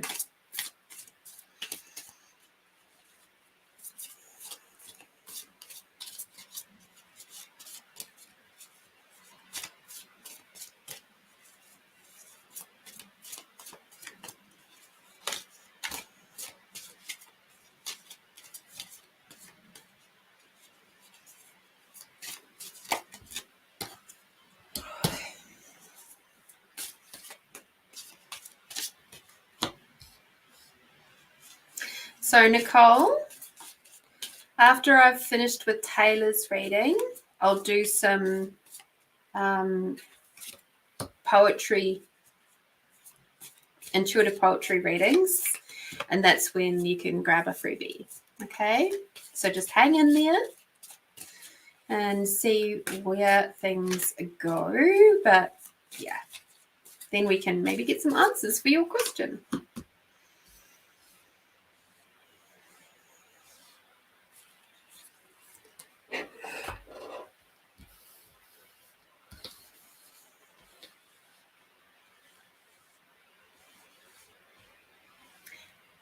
Not late, you're perfectly on time.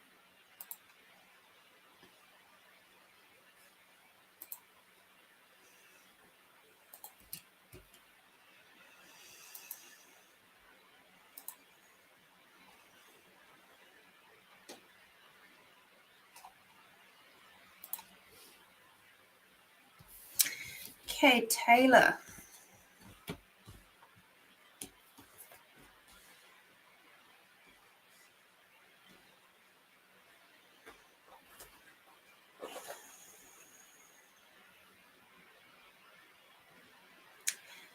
I love this question actually, because what you're showing me here from a holistic counseling point of view is that you've identified the issue, and you've also identified the potential solution or the goal, the target of where you would like to be. So you've done already two things that are really quite hard for some people to get to. So well done. Congratulations there. So what we've got here is we've got a bit of a tarot reading. Now, we don't do tarot too often on this show, but every now and then it comes out when we require a little bit more depth. And although I can get loads of depth from my other oracle cards, as you know, but sometimes there's specific things and specific imaging that comes through in the tarot that they can't sort of feel like they can get from the other cards. So first of all, we actually have the Knight of Cups. There we go. So the direction of the Knight of Cups is actually facing towards your future. And Cups is all about emotional stuff. Okay, so it's not surprising. This is the first card in the 5-card reading. So this is going to be sort of more towards the back part of your journey. Okay, but in saying that, because it's looking towards the future, that's a really good sign. So in the past, things have been a lot more wrapped up in the emotional journey, and because that's what Cups is about. Okay, it's about your emotions, and it's to do with the water and emotions. Okay, and along with this, we're seeing the knight here, and he is sitting very upright and rigid on his horse. Okay, you see that his legs are almost straight down, and he's very holding everything really, really tight. There's not a lot of relaxedness going on in this card at all, as including with the horse. You see, even the horse's head is right up and tucked under, like he's in full-on performance mode. So what this is telling me is that part of the fears that you've been dealing with is you feel like you have to put on like a mask and a performance to hide the truth of your emotions. And this is something that you've done as protection, as from the past. In the past, you've had that as your protection mode of like, I'm going to just stand up straight and I'm going to do what I need to do to get through this. And I'm going to put my best foot forward, and come what may, I'm going to fucking get there. The trouble with that, and this is what we see in the next card, which is upside down, is the 10 of Wands. Okay, so this is to do with the growth. So your spiritual growth. So all of your spiritual growth has been underground, right? It's been blocked and it's been underground. And you're sort of, again, it's about that whole forest for the trees thing. You're really not seeing, because this is reversed, and I double checked everything. There's 2 cards here that are reversed. So this reversed card is showing me that while you've been very, very busy up here, your feet, but it's actually your head. You've been doing a lot of monkey minding up here. Your head's down, so you're not seeing the bigger picture. And it's been very difficult for you to see how to get through this stuff, with having to have that facade, that mask of everything is okay, yet behind that there's a lot of pain, a lot of hurt, a lot of trauma, a lot of grief, a lot of emotional stuff that is requiring to be healed, but you're all up in your head about it, and you can't, and it's just not working. Okay, so all of this creates a lot of anxiety and fear, because that's the brain trying to process stuff that it just can't process. It doesn't have the tools to process emotional shit. The brain itself can deal with cuts and breaks and scratches and bruises and all of that sort of stuff. When it comes to emotional stuff, that comes down into the heart or further down.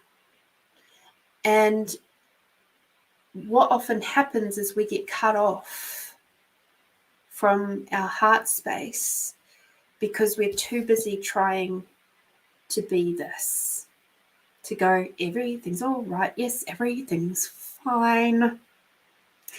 Just to do a little bit of a reference to Jesus Christ Superstar.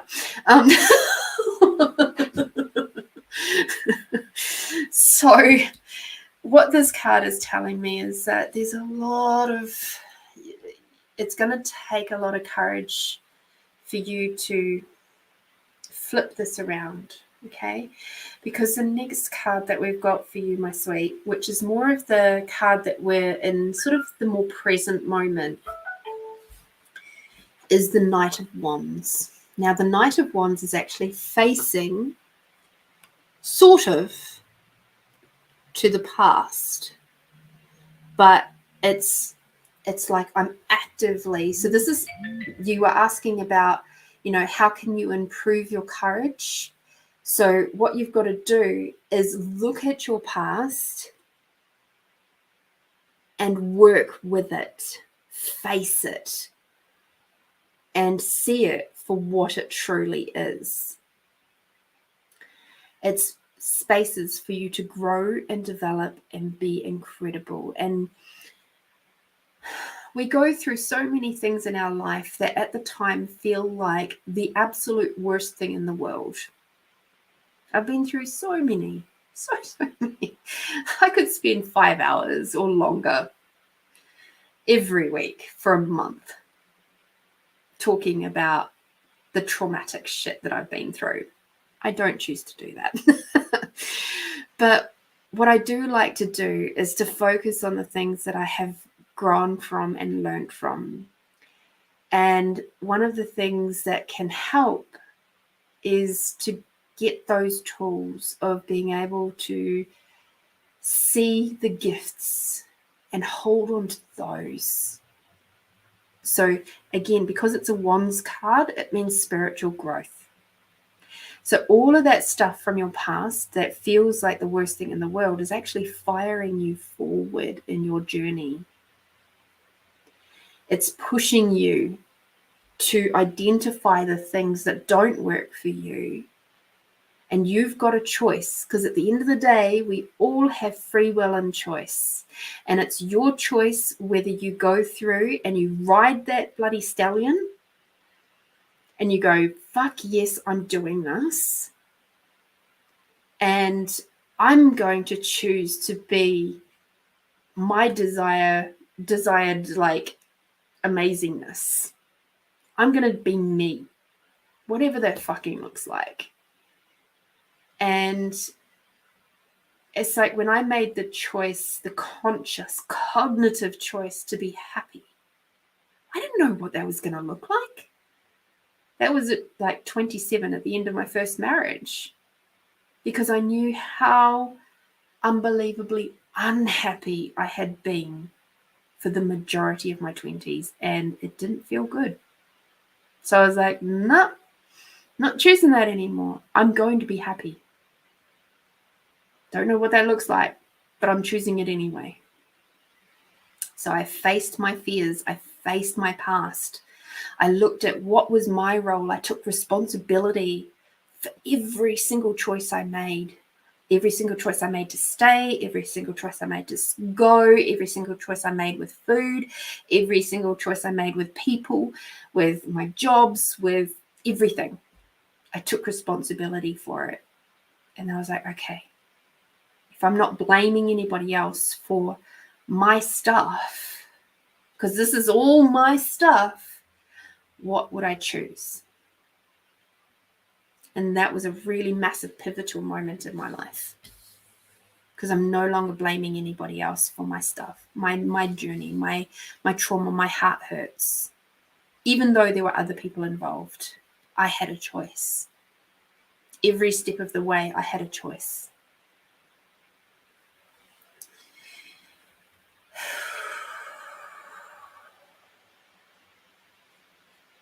Okay.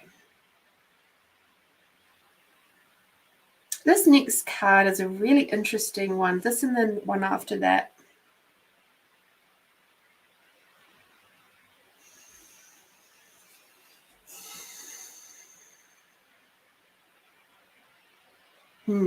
Okay. So we got the Hierophant. Now, the Hierophant is a major arcana card. So for you to improve your courage and getting over your fear, you have to, as I just said before, take responsibility for your life.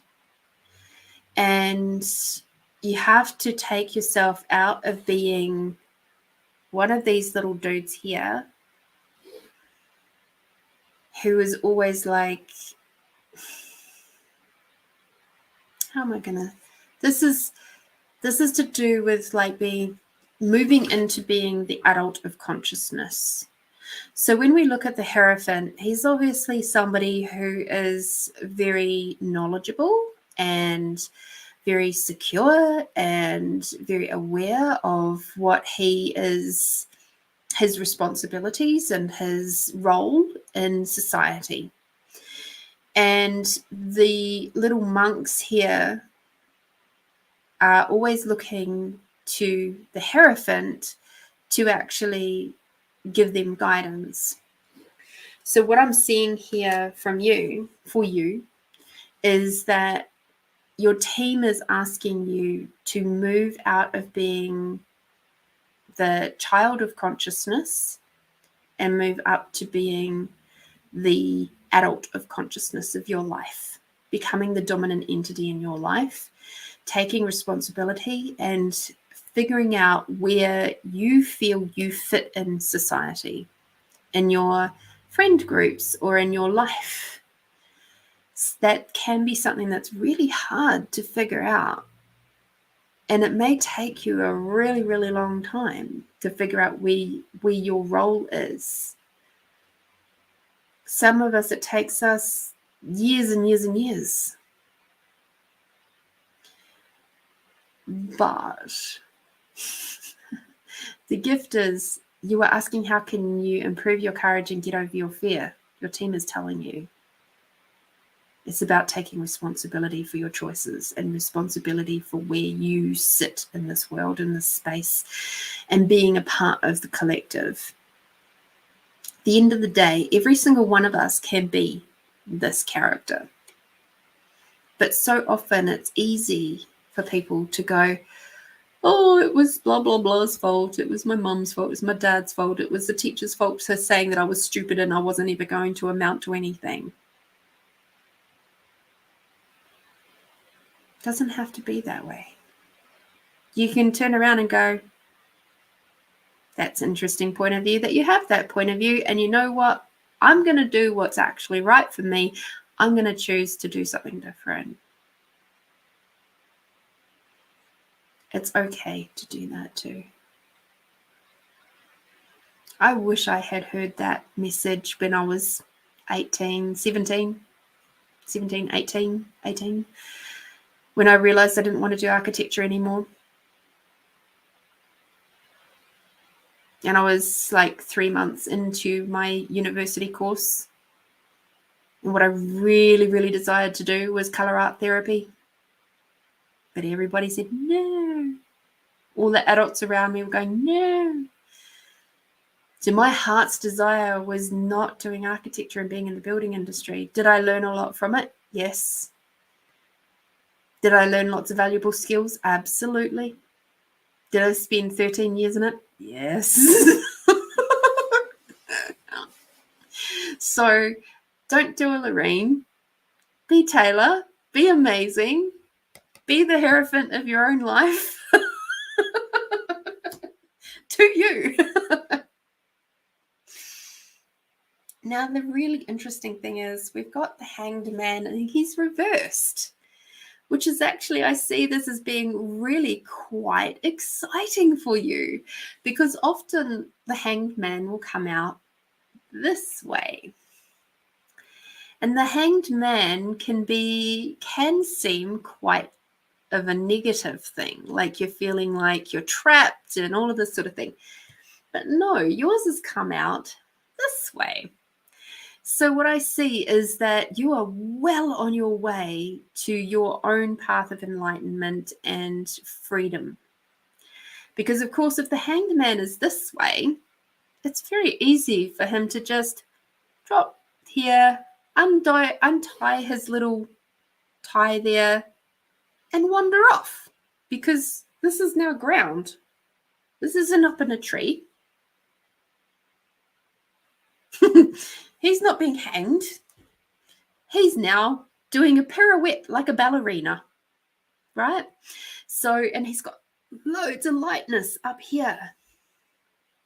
So what I'm seeing from this is actually you're dancing through your life in your unique way, and it's time to celebrate that and feel excited about all the possibilities that are now open to you because you're choosing what is sitting in your heart and working for you. Okay? So get excited. That's one of the other ways that you're going to improve your courage and get over your fear. Get excited, dance, be exuberantly, wonderfully, magically you in all areas of your life, not just behind closed doors with those you love.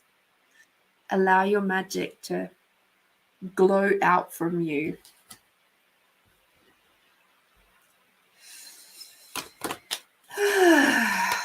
And one more card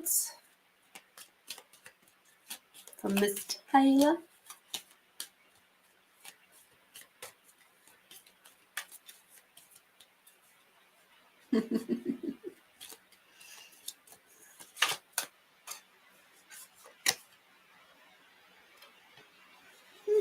Interesting. So your yummy card is understanding, which I find a fascinating card because the word understanding means that you're underneath the problem. So if you weren't underneath the problem, where would you be? If you weren't underneath your fears, where would you be?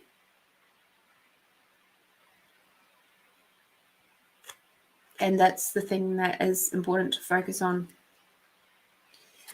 So back in the days when I was doing childcare and nannying, I used to have to travel, and I was doing agency work. I used to have to travel and do into new situations all the time. And every single time I would get butterflies in my stomach. I'd feel really, really super anxious. I would, go to the toilet 15 times, well, not that many, but a lot before I even left home because I was not sure. And because, the nervous I didn't want to muck up. I didn't want to say the wrong thing. And so again, all up in here, right? Monkey mind. And it was really tough for me to go into these new situations all the time. And I would get stomach aches and all sorts of things going on. But I would just be like, breathe, you can do this. You've got this. And I had to give myself a little pep talk every time I had to step into a brand new situation, which was multiple times during the week. These days, I have to do that as well. I'm most often going into a new house to do cleaning, or maybe stepping into an online session or an in-person session with a brand new client. Nowadays, it's like I approach it from that space of going, oh, I wonder what adventure I'm going to have today. I wonder what I'm going to come across today. I wonder what new thing I'll learn today. And when you change your thinking from, I don't want to mess up, I don't want to do blah, blah, blah, blah, blah, and you're in fight, flight, fear, or fawn, when you change your thinking out of that and go into wonderment, childlike wonderment about a situation, everything changes. Your body relaxes, and then your cortisol is not being released because you're not in fight, flight, fear, or fawn, right? Your body can calm, and then it can actually digest its food properly. You don't have to go for 50 bajillion nervous peas all the time. you don't, you can actually just be in your heart space because you're not constantly up here, all right? So that is part of why we do that expanding out tool. It's part of why I take you through that every week, because it reminds you how to be back here and calms this. So you can get like a little bit of a dopamine release, which always makes you feel good. That's why breathing deeply makes you feel good, because it helps the brain to calm, and then it releases dopamine rather than cortisol. So it releases the happy drugs, the happy enzymes into your body. Okie dokie. Hope that helps. I adore you, Taylor. Thank you so much for your donation for Find You Fridays. I am incredibly grateful for you. Oh, Edwina, you just scraped in by the hair of your chinny chin chin. Love it. I love it. I love it. So, Edwina, what is your question, my love? Can you please put that in the chat while I have another little cup of tea?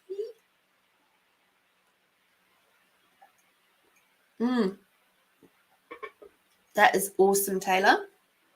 As I said, I think it was the last show that I did a couple of weeks ago. Thank you, Edwina. This year for me has been about feeling the resistance and doing it anyway. So, for example, with the level 2 Reiki class, the night before the first day, because it's a 2-day class, the night before the first day, I had the most ratchet night's sleep I've had in ages. I was having really vivid, visceral dreams about walls falling in on me, structures falling in on me, and I literally woke up out of bed. Like, I was literally jumping out of bed, and I woke up and I'm just like, whoa, and I was screaming, and that happened, or calling out. And that happened 3 or 4 times throughout the night. So I had an absolutely shocking night's sleep. And I have to say that if I didn't know what I know now, I would go, oh man, something's really wrong here. Like, maybe I'm not meant to do this class. Maybe I'm not meant to go. I don't know if I'm actually awake enough to drive, and all of this stuff, all these reasons for, we have things on timers. Isn't it great? So let me just sort that out. All of these reasons and justifications for not going were coming up in my world. And I was just like, no. I know what that is it's my thinky stinky mind, it's my ego having a little tantrum because it's aware that things are changing. My world, my structures are changing. And that's okay. I felt the resistance. I gave myself some love and said, it's all right. I know this is scary for you. And it's okay. You got this. I just made sure I had my coffee with me. Had at least one coffee before I left. Took one with me. Made sure I had food. Did all the physical nourishing things. Made sure I got extra hugs from Alex. And then I breathed into it anyway. And we went through. And we had an absolutely amazing time. And I learned a lot about all sorts of things. So feel the resistance. And there's a real difference between resistance and awareness of stay the fuck away. There's a really big difference, but it takes practice to know what those two things are. So yeah. And sometimes that resistance shows up in really big ways. And sometimes the bigger the resistance, the bigger the gift. All right, Edwina, thank you, my darling. Oh my goodness gracious.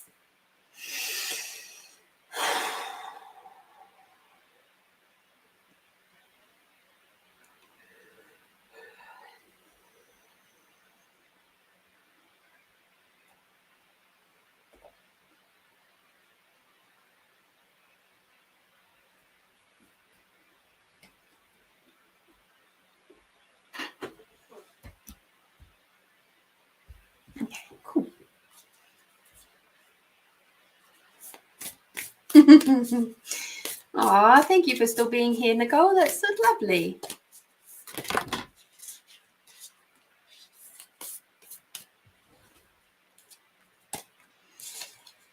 That's right, Taylor. Excited to face it and take life by the horns. Yeah. You know what? It's not always going to be easy, but the gifts are always there. They're just sometimes hidden under a whole pile of shit.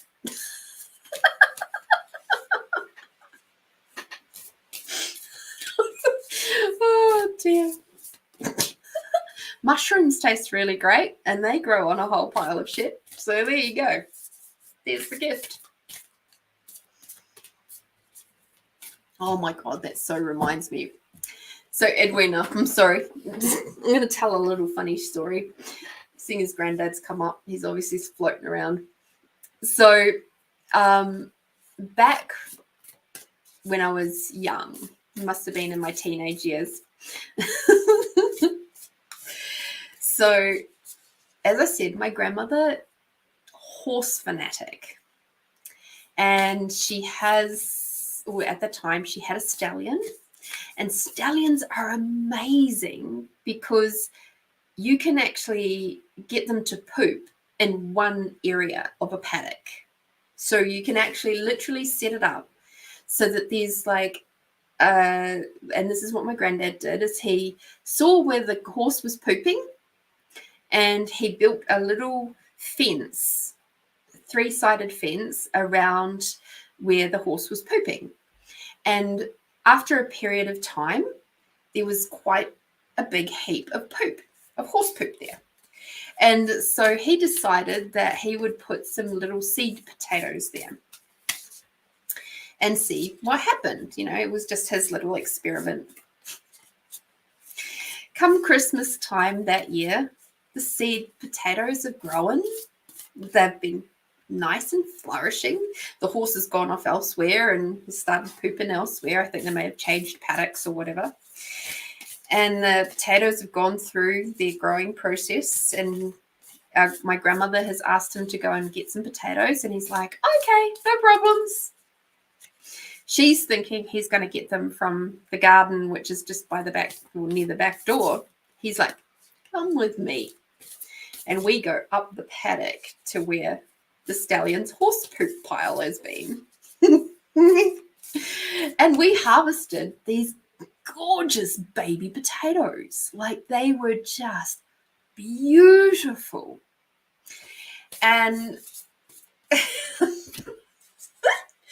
they were cooked up, and everybody commented how delicious they were. And Granddad and I just looked at each other and we smiled, because we knew that if anybody knew that they had been grown in the stallion's horse poop pile, nobody would have eaten them. But they were delicious, they were yummy and perfectly edible. So just because you've had a lot of shit in your life doesn't mean that you can't come out with the most delicious results. Keep that in mind. To this day, I don't think my grandmother actually realizes that's where those particular potatoes came from. It's just hilarious. So yes, horse poop is really, really good for getting your garden growing. There is another card for you. Where is it coming from? Oh, okay.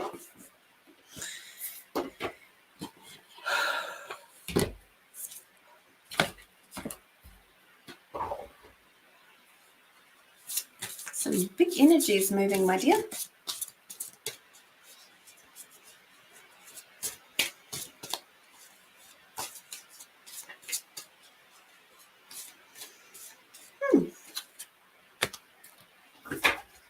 Okie dokie.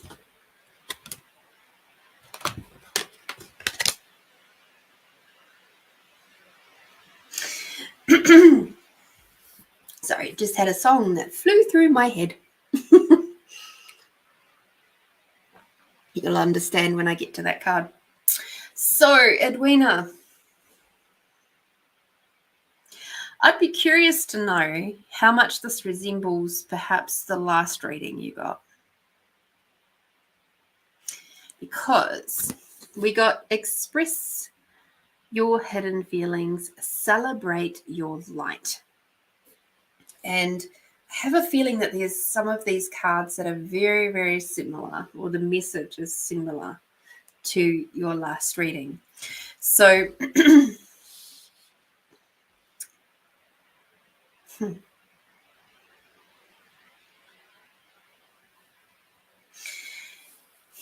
your team is saying you are an incredible mum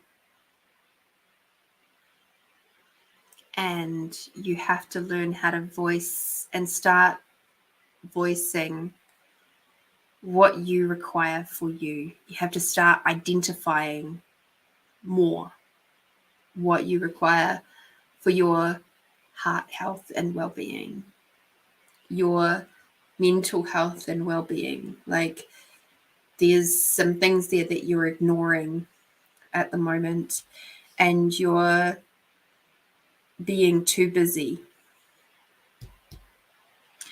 using that as your reason and justification for not focusing on you. And they're saying, please stop doing that. Please allow yourself the space, the breathing room to be honored as well as you honor your kids.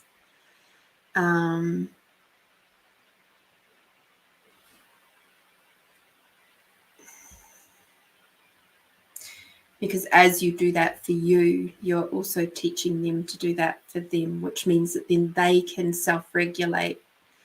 They know how to self-regulate with all the energies from both the mental, physical, emotional, and spiritual point of view. You know, back in the day, and I'm talking long, long time, well before I was born, it was expected that you would go to church. That was part of how we grew up. Now, whatever religion you belong to, didn't matter. Even if you're a Buddhist, there was an expectation that you would be going to church. And I'm not religious in any way, shape, or form. I have my belief systems, and that's cool.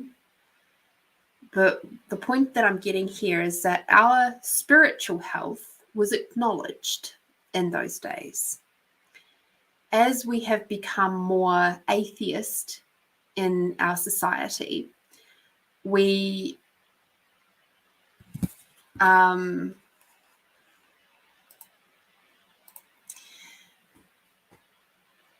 lost that connection to our spiritual health.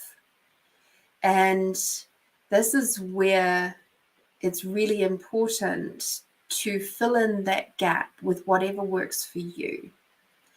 For some people, it is, you know, meditation. Some people it is, you know, things like yoga, which also includes a little bit of meditation in there. For some people, it is working in the garden, because there's a quietness. It can be a quietness to that. For some people, it is just nature in general. For some people, it is being creative. That's part of their spiritual health, which also taps into the mental and emotional health and well-being too, right? Whatever lights you up is going to tap into and fill in that gap of spiritual health and well-being. And if it's going to church, cool. If it's, you know, doing this sort of stuff and the readings and that sort of thing, that's awesome too. But it's about making sure that you're doing whatever it is that you require for you to make sure that you're remaining balanced.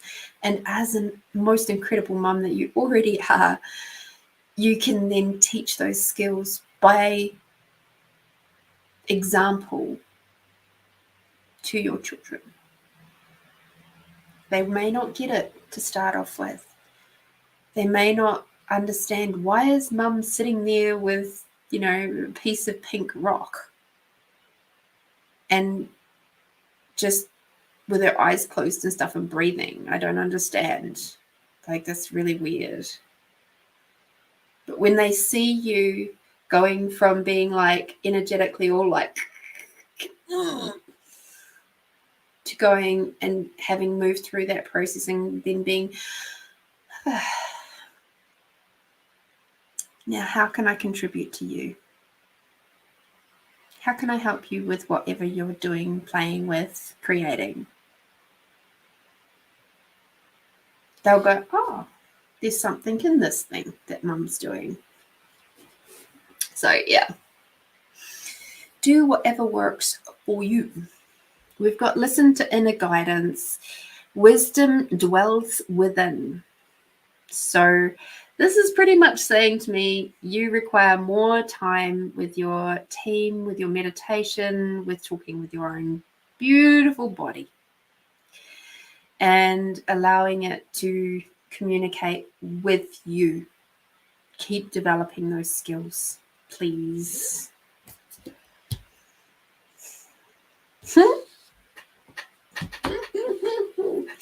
Now, I think your team's being just a little bit cheeky here, because I'm pretty sure that your life is already pretty interesting. But apparently, your team is asking you to make your life more interesting and explore the unexpected. So perhaps over the school holidays, do some things that are not quite your normal. Maybe with the family, maybe by yourself. It's time for you to do some more unexpected things rather than the expected. So I'm like, your team's a bit funny because, when you've got kids running around, there's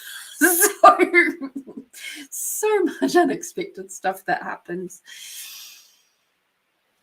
And then the next card that we've got for you is to ground yourself. So this is really interesting. Where is that coming from?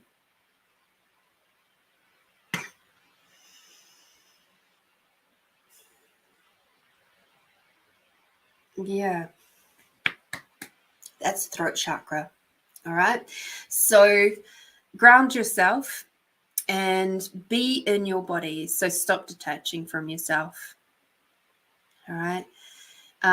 Your throat chakra this is why that cough came out, because it was like when I do readings for people, I'm also a kinesthetic reader. So I feel in my body what is going on with you, whether it be an ache, a pain, or something like this, where it's like I can feel there's a cloggedness, it's tension, it's like my throat is I just want to cough and just let my words out. I feel not quite suffocated, just clogged. So with that, at the very least, I would say have a look at some YouTube videos with meditations focused on throat chakra and opening up that throat chakra.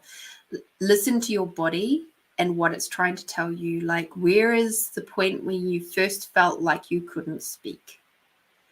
And say what you truly wished to say. And have that be honored by the people who you're trying to say that to. And that then leads you on a path of some conversations with perhaps your child self.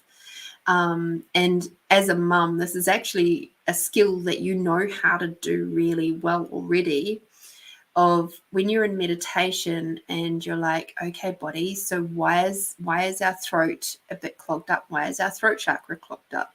When was the first time we ever felt this? And then from there, you can go on that journey of, okay, so I felt it at, say, age 6. And this XYZ was happening at that time. So then what you do is you imagine that your child self at 6 is standing in front of you.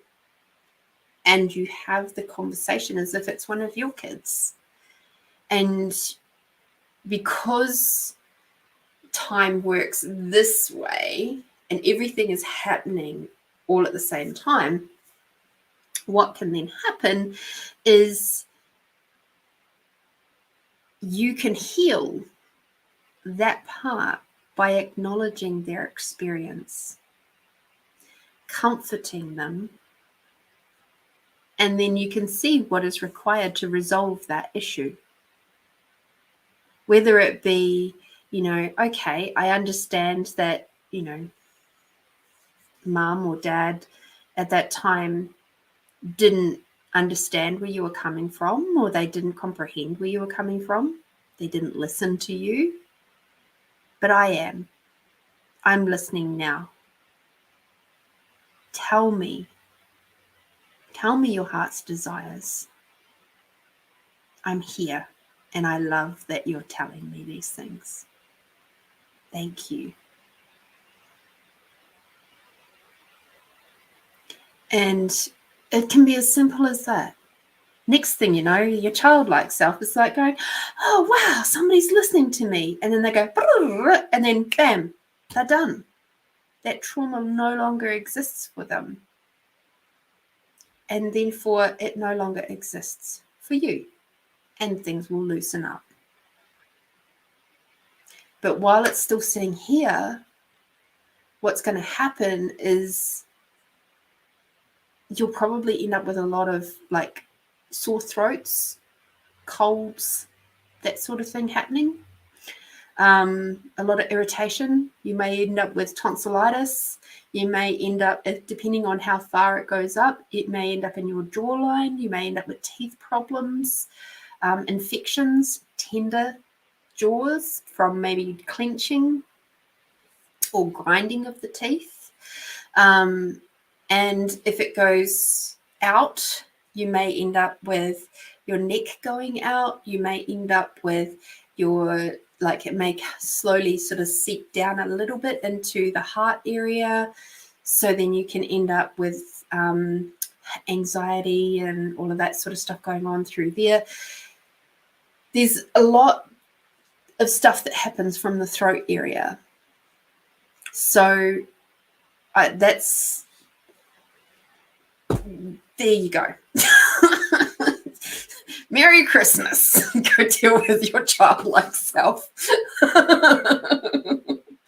Because the next card that we got is face your challenges head on. Strength is in the struggle.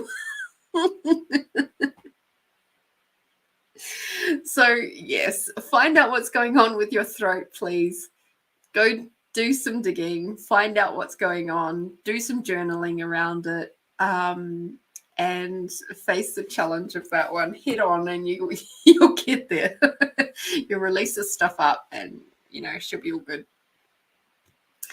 And the card that we got as like the odd random card is dedication.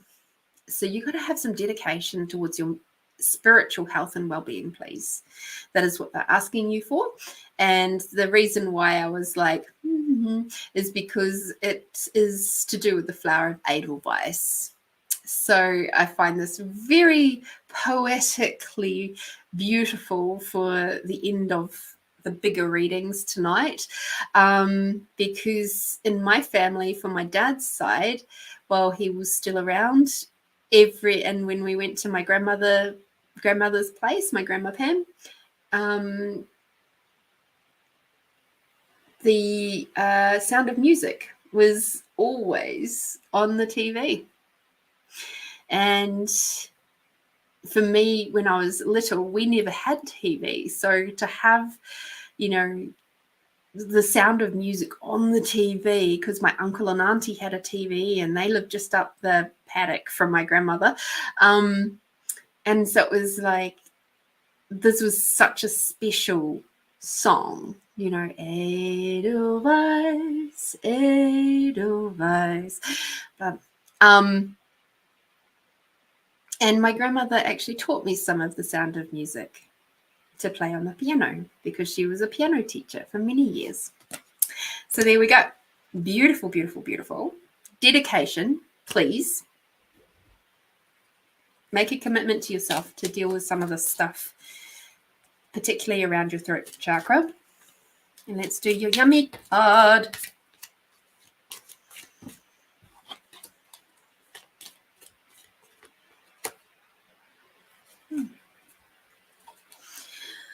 And in case you didn't get it the first time, the second time, the third time, we'll do it the fourth time. We got acknowledge. So please acknowledge your beautiful body, the messages that it is sending you, and you'll be amazed with how much more ease your life will become. I glance off to the side because it's like people go, ease or easy? And I'm like, I never said it was going to be easy. It'll just be more ease. So things will be smoother. You won't be doing this so much. It'll be more like this. More ease, you know. All right. Because it is Christmas, I hope that helps, Edwina. Thank you so much for your donation for Find You Fridays tonight. I am so, so grateful for you. Oh, your team is funny. It cracks me up. That cheeky bunch. But they have your back, and that's the most important thing. Absolutely the most important thing. All right, so tonight I would like to do, for those of you who have stuck it out and you've done such a good job, I would like you to, not only do I wish you to do the first number that comes into your head. So we're going to do a few quick readings, okay? But I also wish for you, when you're thinking about this number, to think about the question, what are you most curious about right now? Okay? So what am I most curious about? And now, what's the first number that pops into your head between 1 and 88? Okay, so between 1 and 88, what am I most curious about right now? Pop that number in the chat box, please, and then we can do some gratitude. So I'm just going to play the little video,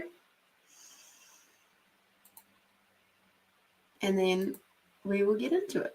If people wish to have a couple of little free readings, if they're still awake.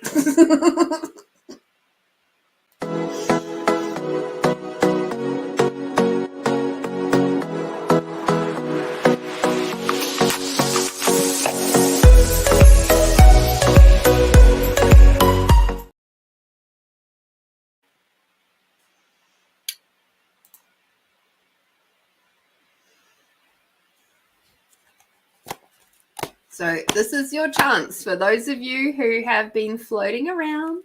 That's the way, Catherine. Thank you. What am I most curious about? And now pick a number between 1 and 88. So, Catherine, thank you for getting us kicked off. I'll be getting us started. 74. This is interesting, Catherine. Of course you were allowed a poem. Everybody can have a poem today. It's Christmas. Poem for everybody. Just one, though. Just one. Because we're already at 2.5 hours and I've still got to do the meditation yet. I'm choosing to do a Christmas meditation. So for Catherine, 74. Why do we fall? We fall for the wrong guy, wrong job, wrong food, wrong drink, wrong clothes.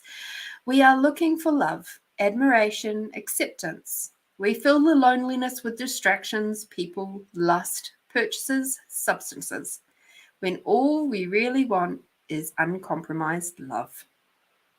So again, this actually fits in really, really well with your previous reading, my dear.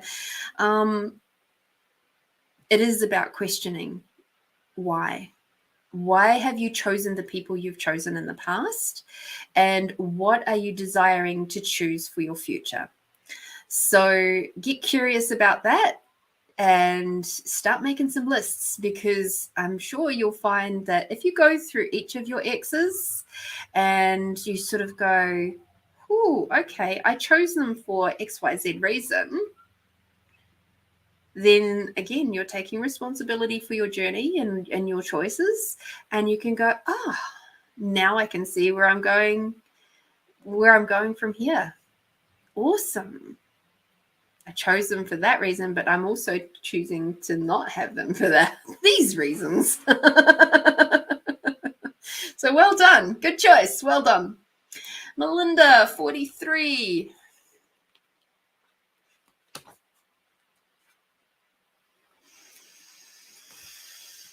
Curiosity.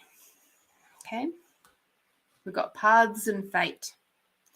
After all these years, could it be so? Could I still be in love? The ache in my heart says yes. The voices around me say it would be a mistake, but then I've always made my own way. I have loved another so completely, but still, I love you. We have both grown in our feelings, minds, and wisdom, and once again, our paths have crossed.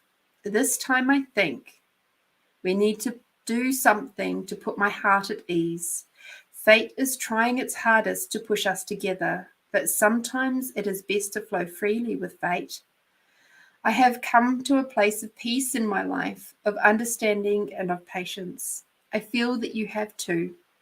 This may be a sign that at last we are ready for each other, and that this world and the people in it are ready for us. So interesting, Melinda. This isn't about romantic stuff for you. This is actually about your dad.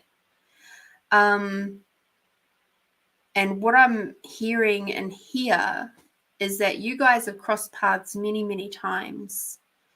And this is the point where you have to choose how this is going to play out. And you're going to be the one that's going to choose this. So if you wish to have the same thing happening time after time after time for your interactions in the future,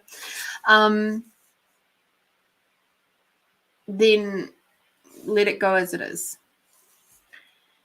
But there's karmic stuff here. There's contracts. There's all sorts of things that are going on from previous lifetimes that are coming up to be cleared, to be broken, to be finished, to be divorced, to be all the things. And this is where the paths and fate. Yes, you are fated to be his daughter. Yes, your paths were meant to cross. And yes, you're meant to go through this journey with him. There's a lot of stuff that you're learning about you and growing and developing thanks to him and his actions, but also thanks to yours. So, yes, there's a lot of good stuff in there. The choice is yours. There's a lot of energetic work to be done still, unfortunately. Education is really key. What you're doing now is really beautiful and exactly what you require, because without that knowledge and without that background information, you're going to find it more difficult to energetically untangle yourself from even that past life stuff. Okay, so keep doing what you're doing. You're doing an amazing job, and yeah, just have that knowledge and piece of awareness that it is a paths and fate type of situation. Okay, and that you can still love him. That's the ridiculous part about it, right? He's still your dad. And it's actually okay to still have a space of love in your heart. It makes you the magical person that you be. All right.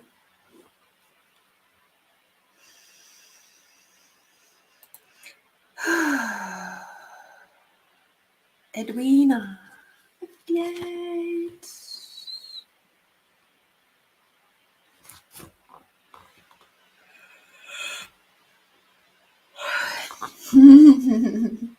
Yours is beautifully curious and perfectly in alignment with your reading. I love it. What I love most is that you guys have chosen these numbers for yourself. So perfect. Mwah, chef's kiss. Endless. As the years go by, like the running stream towards the ocean, you look at your reflection and wonder, where did those endless days of youth go? You remember the days when you were dependent upon your parents, then the days when you thought you were invincible, only to realize that you needed them after all. You're grown now, but there is always a part of you which remains your link with the greatest influence in your life. The ones who cried with you, laughed with you, and were proud of you, were sometimes frustrated with you and wanted to strangle you, but loved you all the time. Now you've got your own link to be the greatest influence in someone else's life. You're always wanting the best for your little darlings and hoping that they will be all right.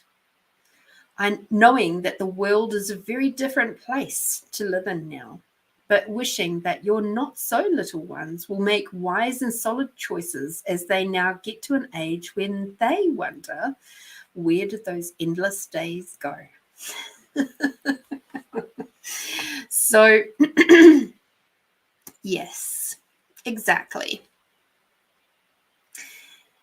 A lot of questioning, but also this is an acknowledgement of the fact that as a mum, you are the greatest influence and link in your children's life, as is their dad, but we're talking about you.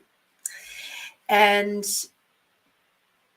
the fact that you are being incredibly you still have a chance to just tweak that slightly to make sure that you are looking after you and then teaching them that that's okay to do. So you don't have them, you're not passing on that message to them that they have to put themselves last. So teaching them to fill up their cup so that then they can contribute to others is really important. Throat chakra, please deal with it. I love you. And oh my God. Okay, Edwina, thank you so much for choosing a poem tonight. I'm very grateful for you.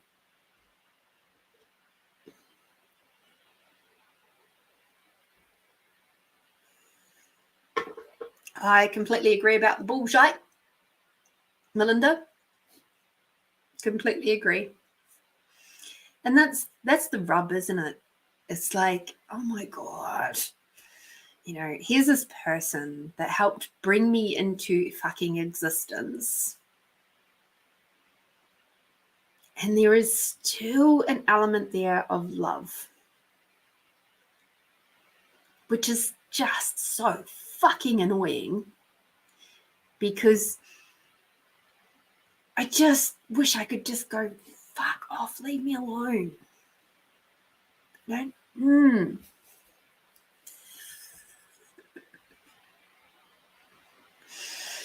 No, families.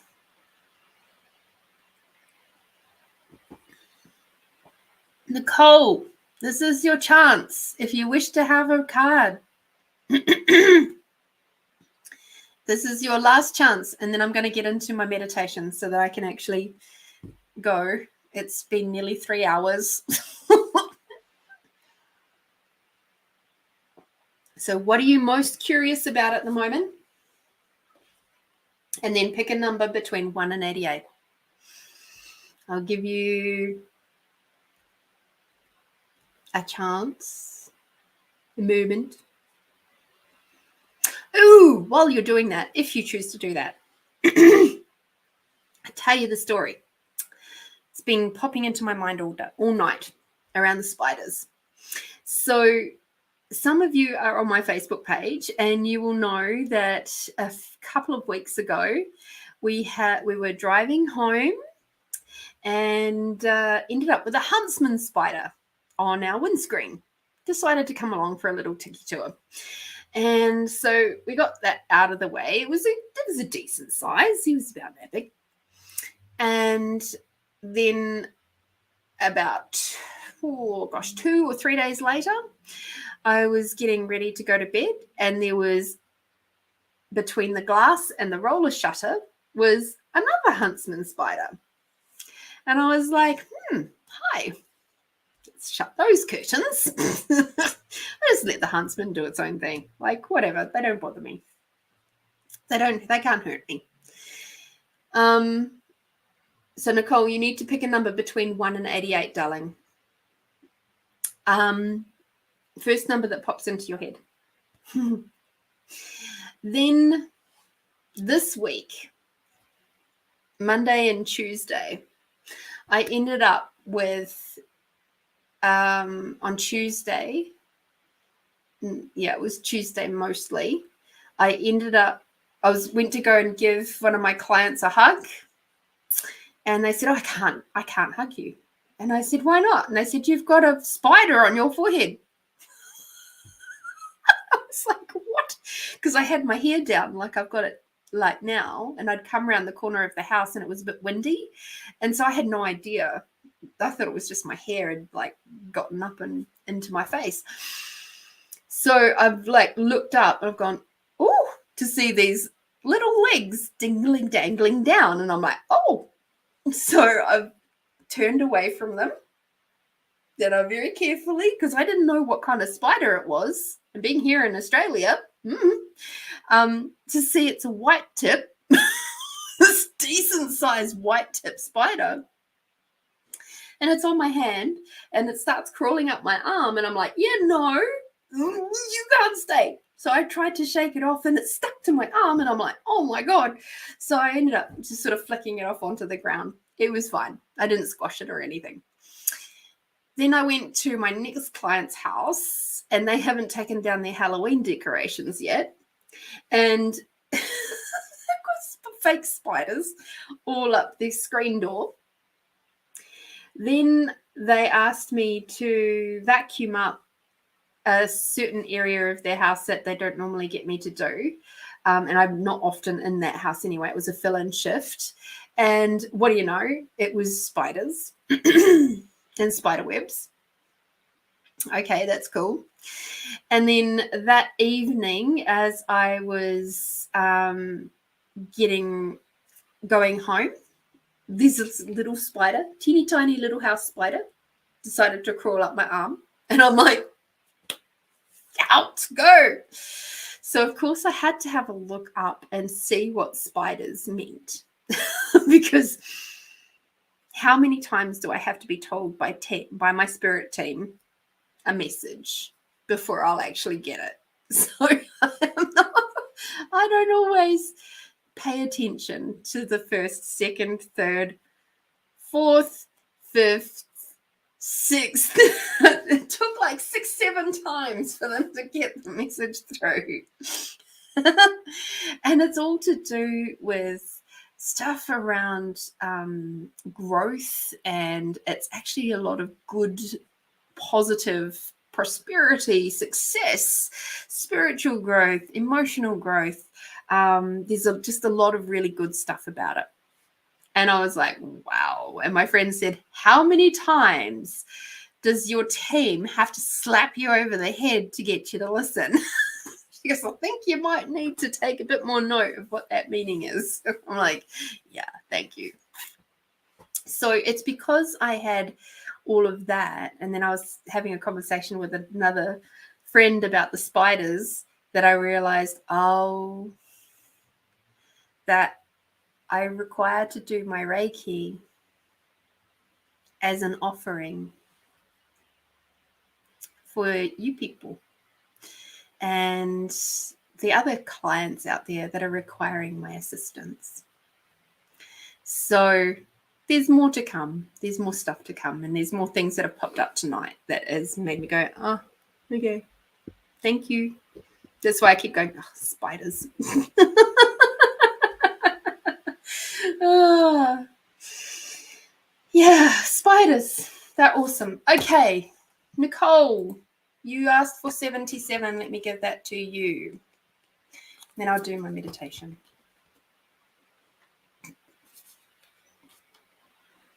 Patience, my girl. If he is supposed to be yours, then he will be. You have made the connection over distance already. He loves you with all of his heart, soul, and body. He will do almost anything to talk and be with you. So he has some things he needs to sort. You know, this year is about patience. There is another instance, another lesson. Breathe. Feel the love and the warmth because it is true. Trust it. Trust in yourself. Trust what has been said before is true. So, Nicole.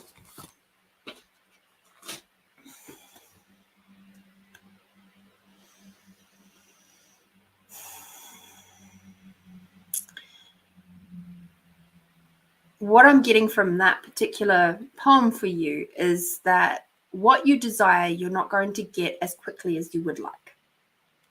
And patience is going to be still a theme for you next year.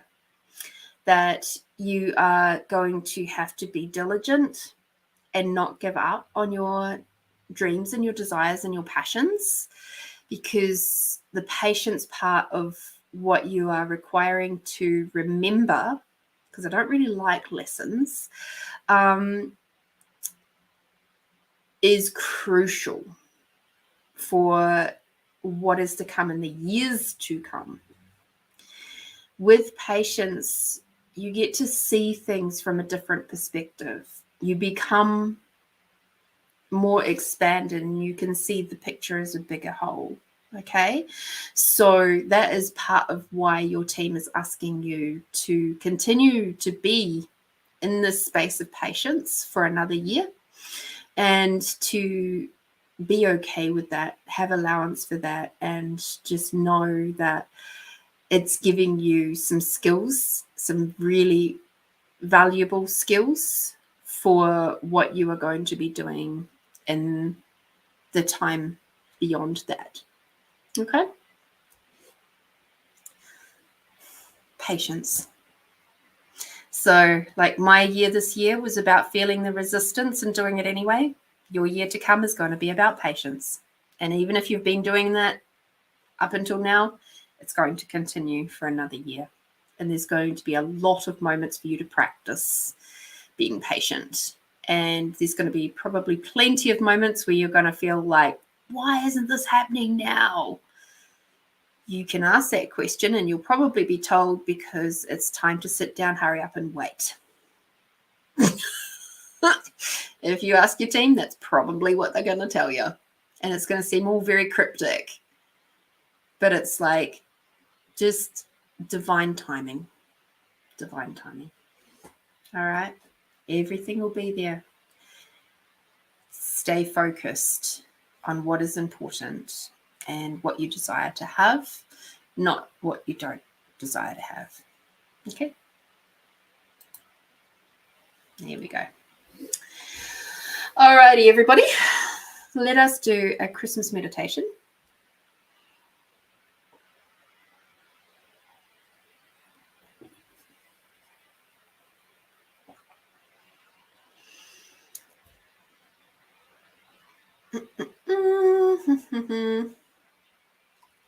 Cool.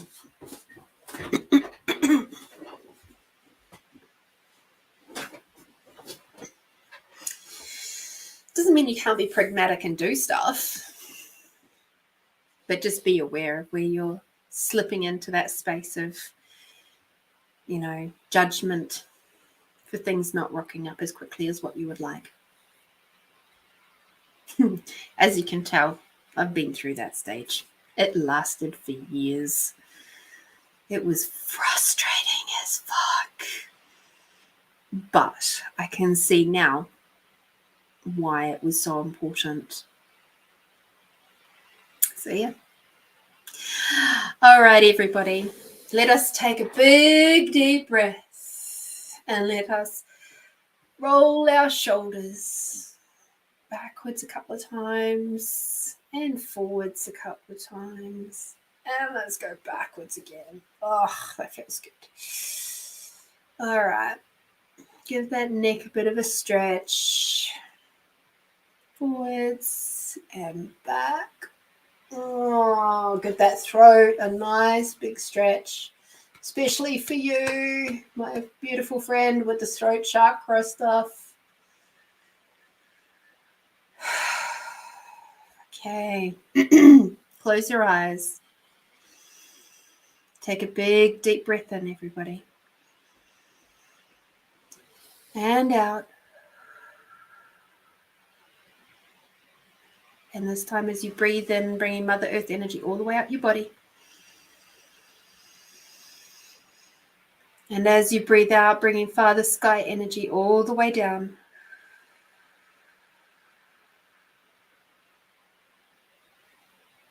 Breathing in, bringing Mother Earth and unconditional love all the way up.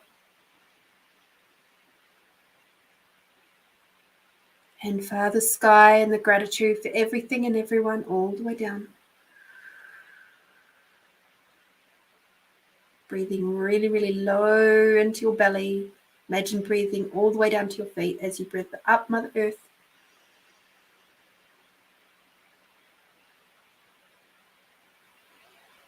And then as you breathe out, imagine deflating your entire body like a flaccid balloon. All the way out. Give that last little whoof of energy. Last little breath. And then breathe in.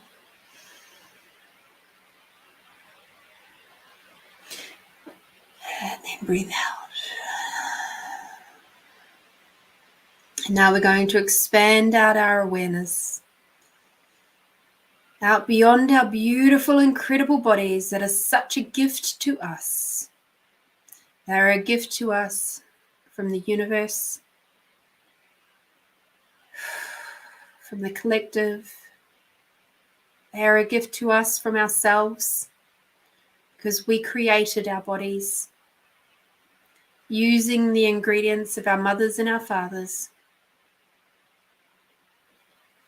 We created this incredible, beautiful vessel for us.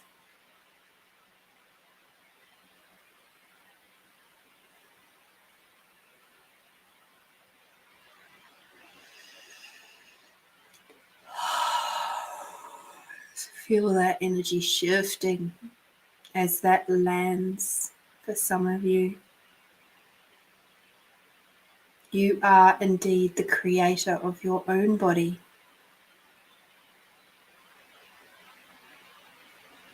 Using the ingredients your parents provided you with.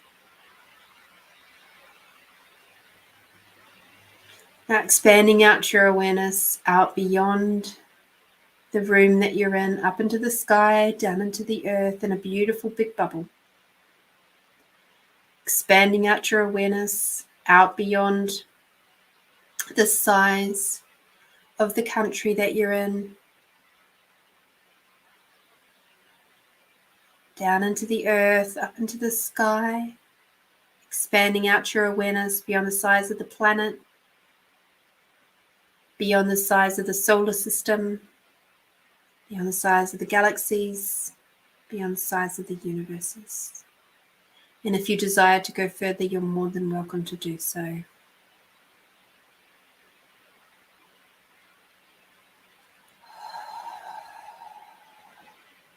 Take a big deep breath in.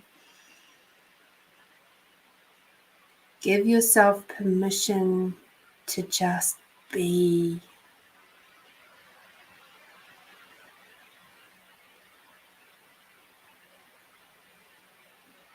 Beautiful.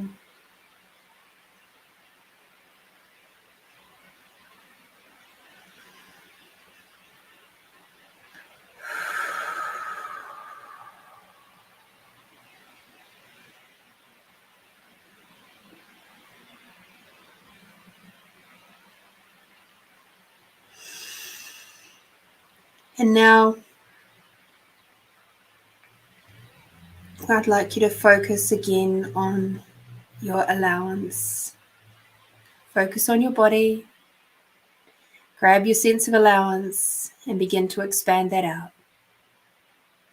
Expand it out beyond the size of the room that you're in, remembering that as you expand out your allowance, you go from being that tight, contracted little pebble in fight, flight form or freeze. And expanding out, you become like a big fluffy cloud, just watching that river of everybody else's thoughts, feelings, and emotions. And you see it for what it is. It's just energy. Expanding out your allowance beyond the size of the country that you're in, beyond the size of the planet. Expanding out your allowance beyond the size of the solar system, beyond the size of the galaxies and the universes, and now beyond your awareness. Give yourself another big deep breath in, please. And out.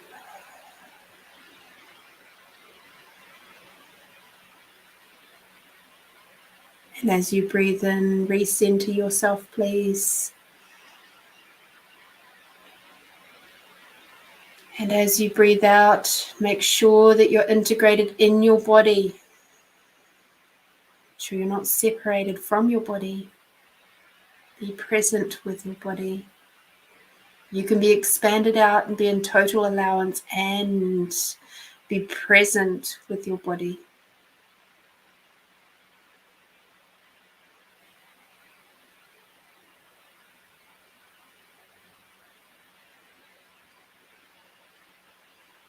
And now as we focus on this incredible vessel,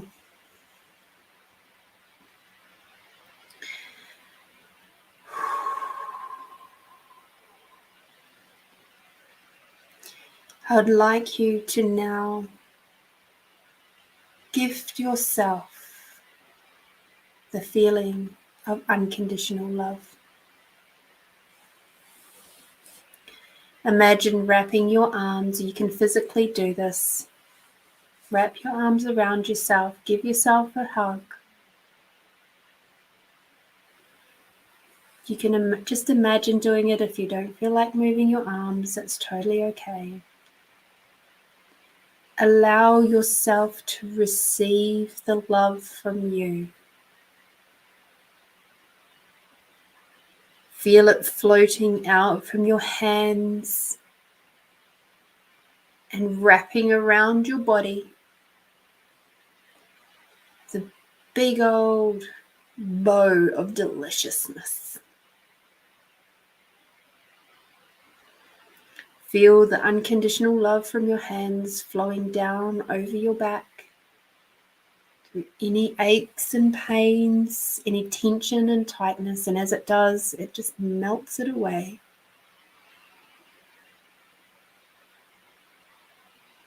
Moving through your internal organs, giving them so much love, remembering what it was like when you created this body and how much time and care and attention you took. Your beautiful energetic self took, your soul self took to create and put all the parts and pieces of you together to essentially make them out of nothingness into this beautiful form that is you.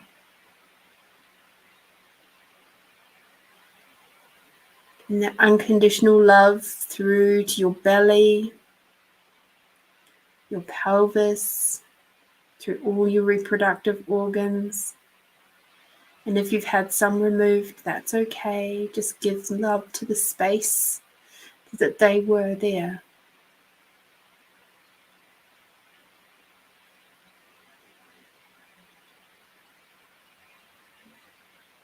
continuing on down your legs, through your knees, through your shins and your calves, all the way down through your ankles and your feet, to your toes.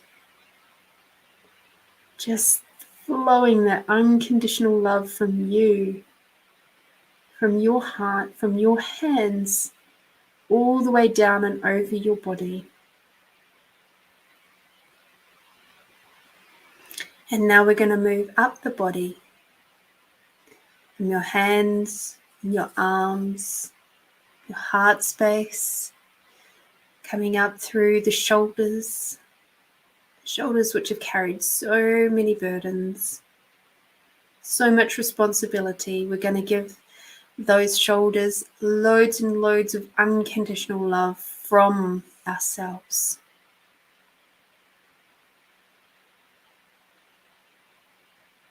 All the way up through all of the sinew, through the muscles and the tendons and the skin, the bones. And with that unconditional love comes the gratitude for everything that our arms and our shoulders have done for us over these years. The weight that it has done, the creativeness, just everything that we put our arms and hands through and our shoulders through, from a physical point of view and an energetic one. Moving through the chest, giving our chest loads and loads of unconditional love. Up through the throat area.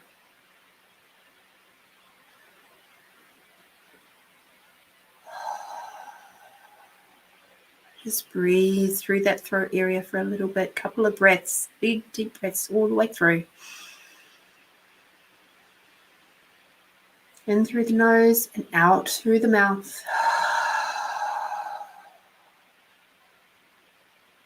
Another big deep breath in. Really pay attention to that throat area.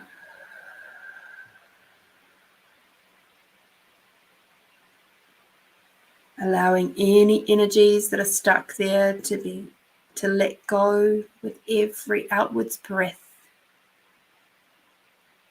Flowing unconditional love through from the chest and the heart, all the way up through the throat area.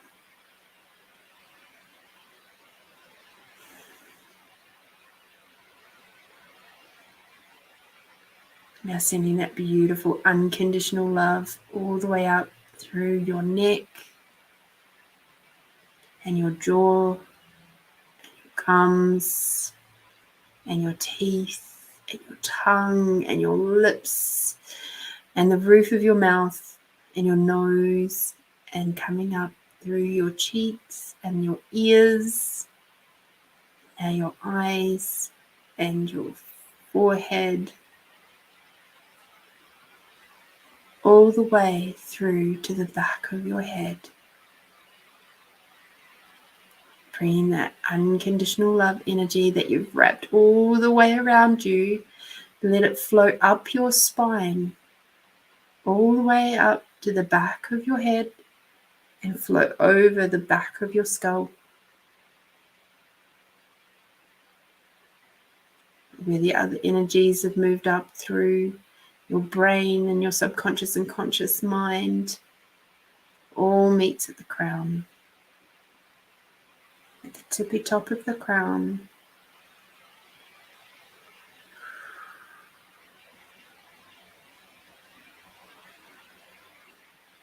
And as you view the top of your crown, you may see some symbols or objects. Take note of what they look like.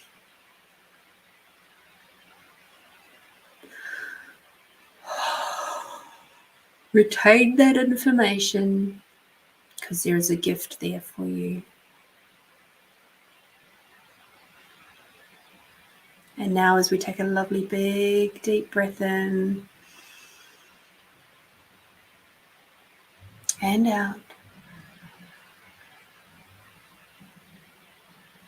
and now we'll step in underneath a big, beautiful crystalline waterfall where the water can flow over and through your body. Allow your arms to dangle by your side, having that water float over and through you, cleansing, clearing, and clarifying anything that you wish to let go. And now, stepping out onto a big old river rock, where you can feel once again the energy of Mother Earth underneath your feet, swirling around, happily gifting to you every single moment of the day. Whether you acknowledge it or not, Mother Earth is there for you. Beautiful. Take a big deep breath in, bring that unconditional Mother Earth love all the way up through your body. Receive, receive, receive, receive. And bringing Father Sky with the gratitude for everything and everyone all the way down, receiving, receiving, receiving from the top of your head to the tips of your fingers and your toes. Receive, receive, receive. Bringing the energy from Mother Earth all the way up. And Father Sky all the way down. Mother Earth and the unconditional love all the way up. Those beautiful crystalline energies. And Father Sky and gratitude for everything and everyone all the way down. When you're ready, open your eyes, my friends.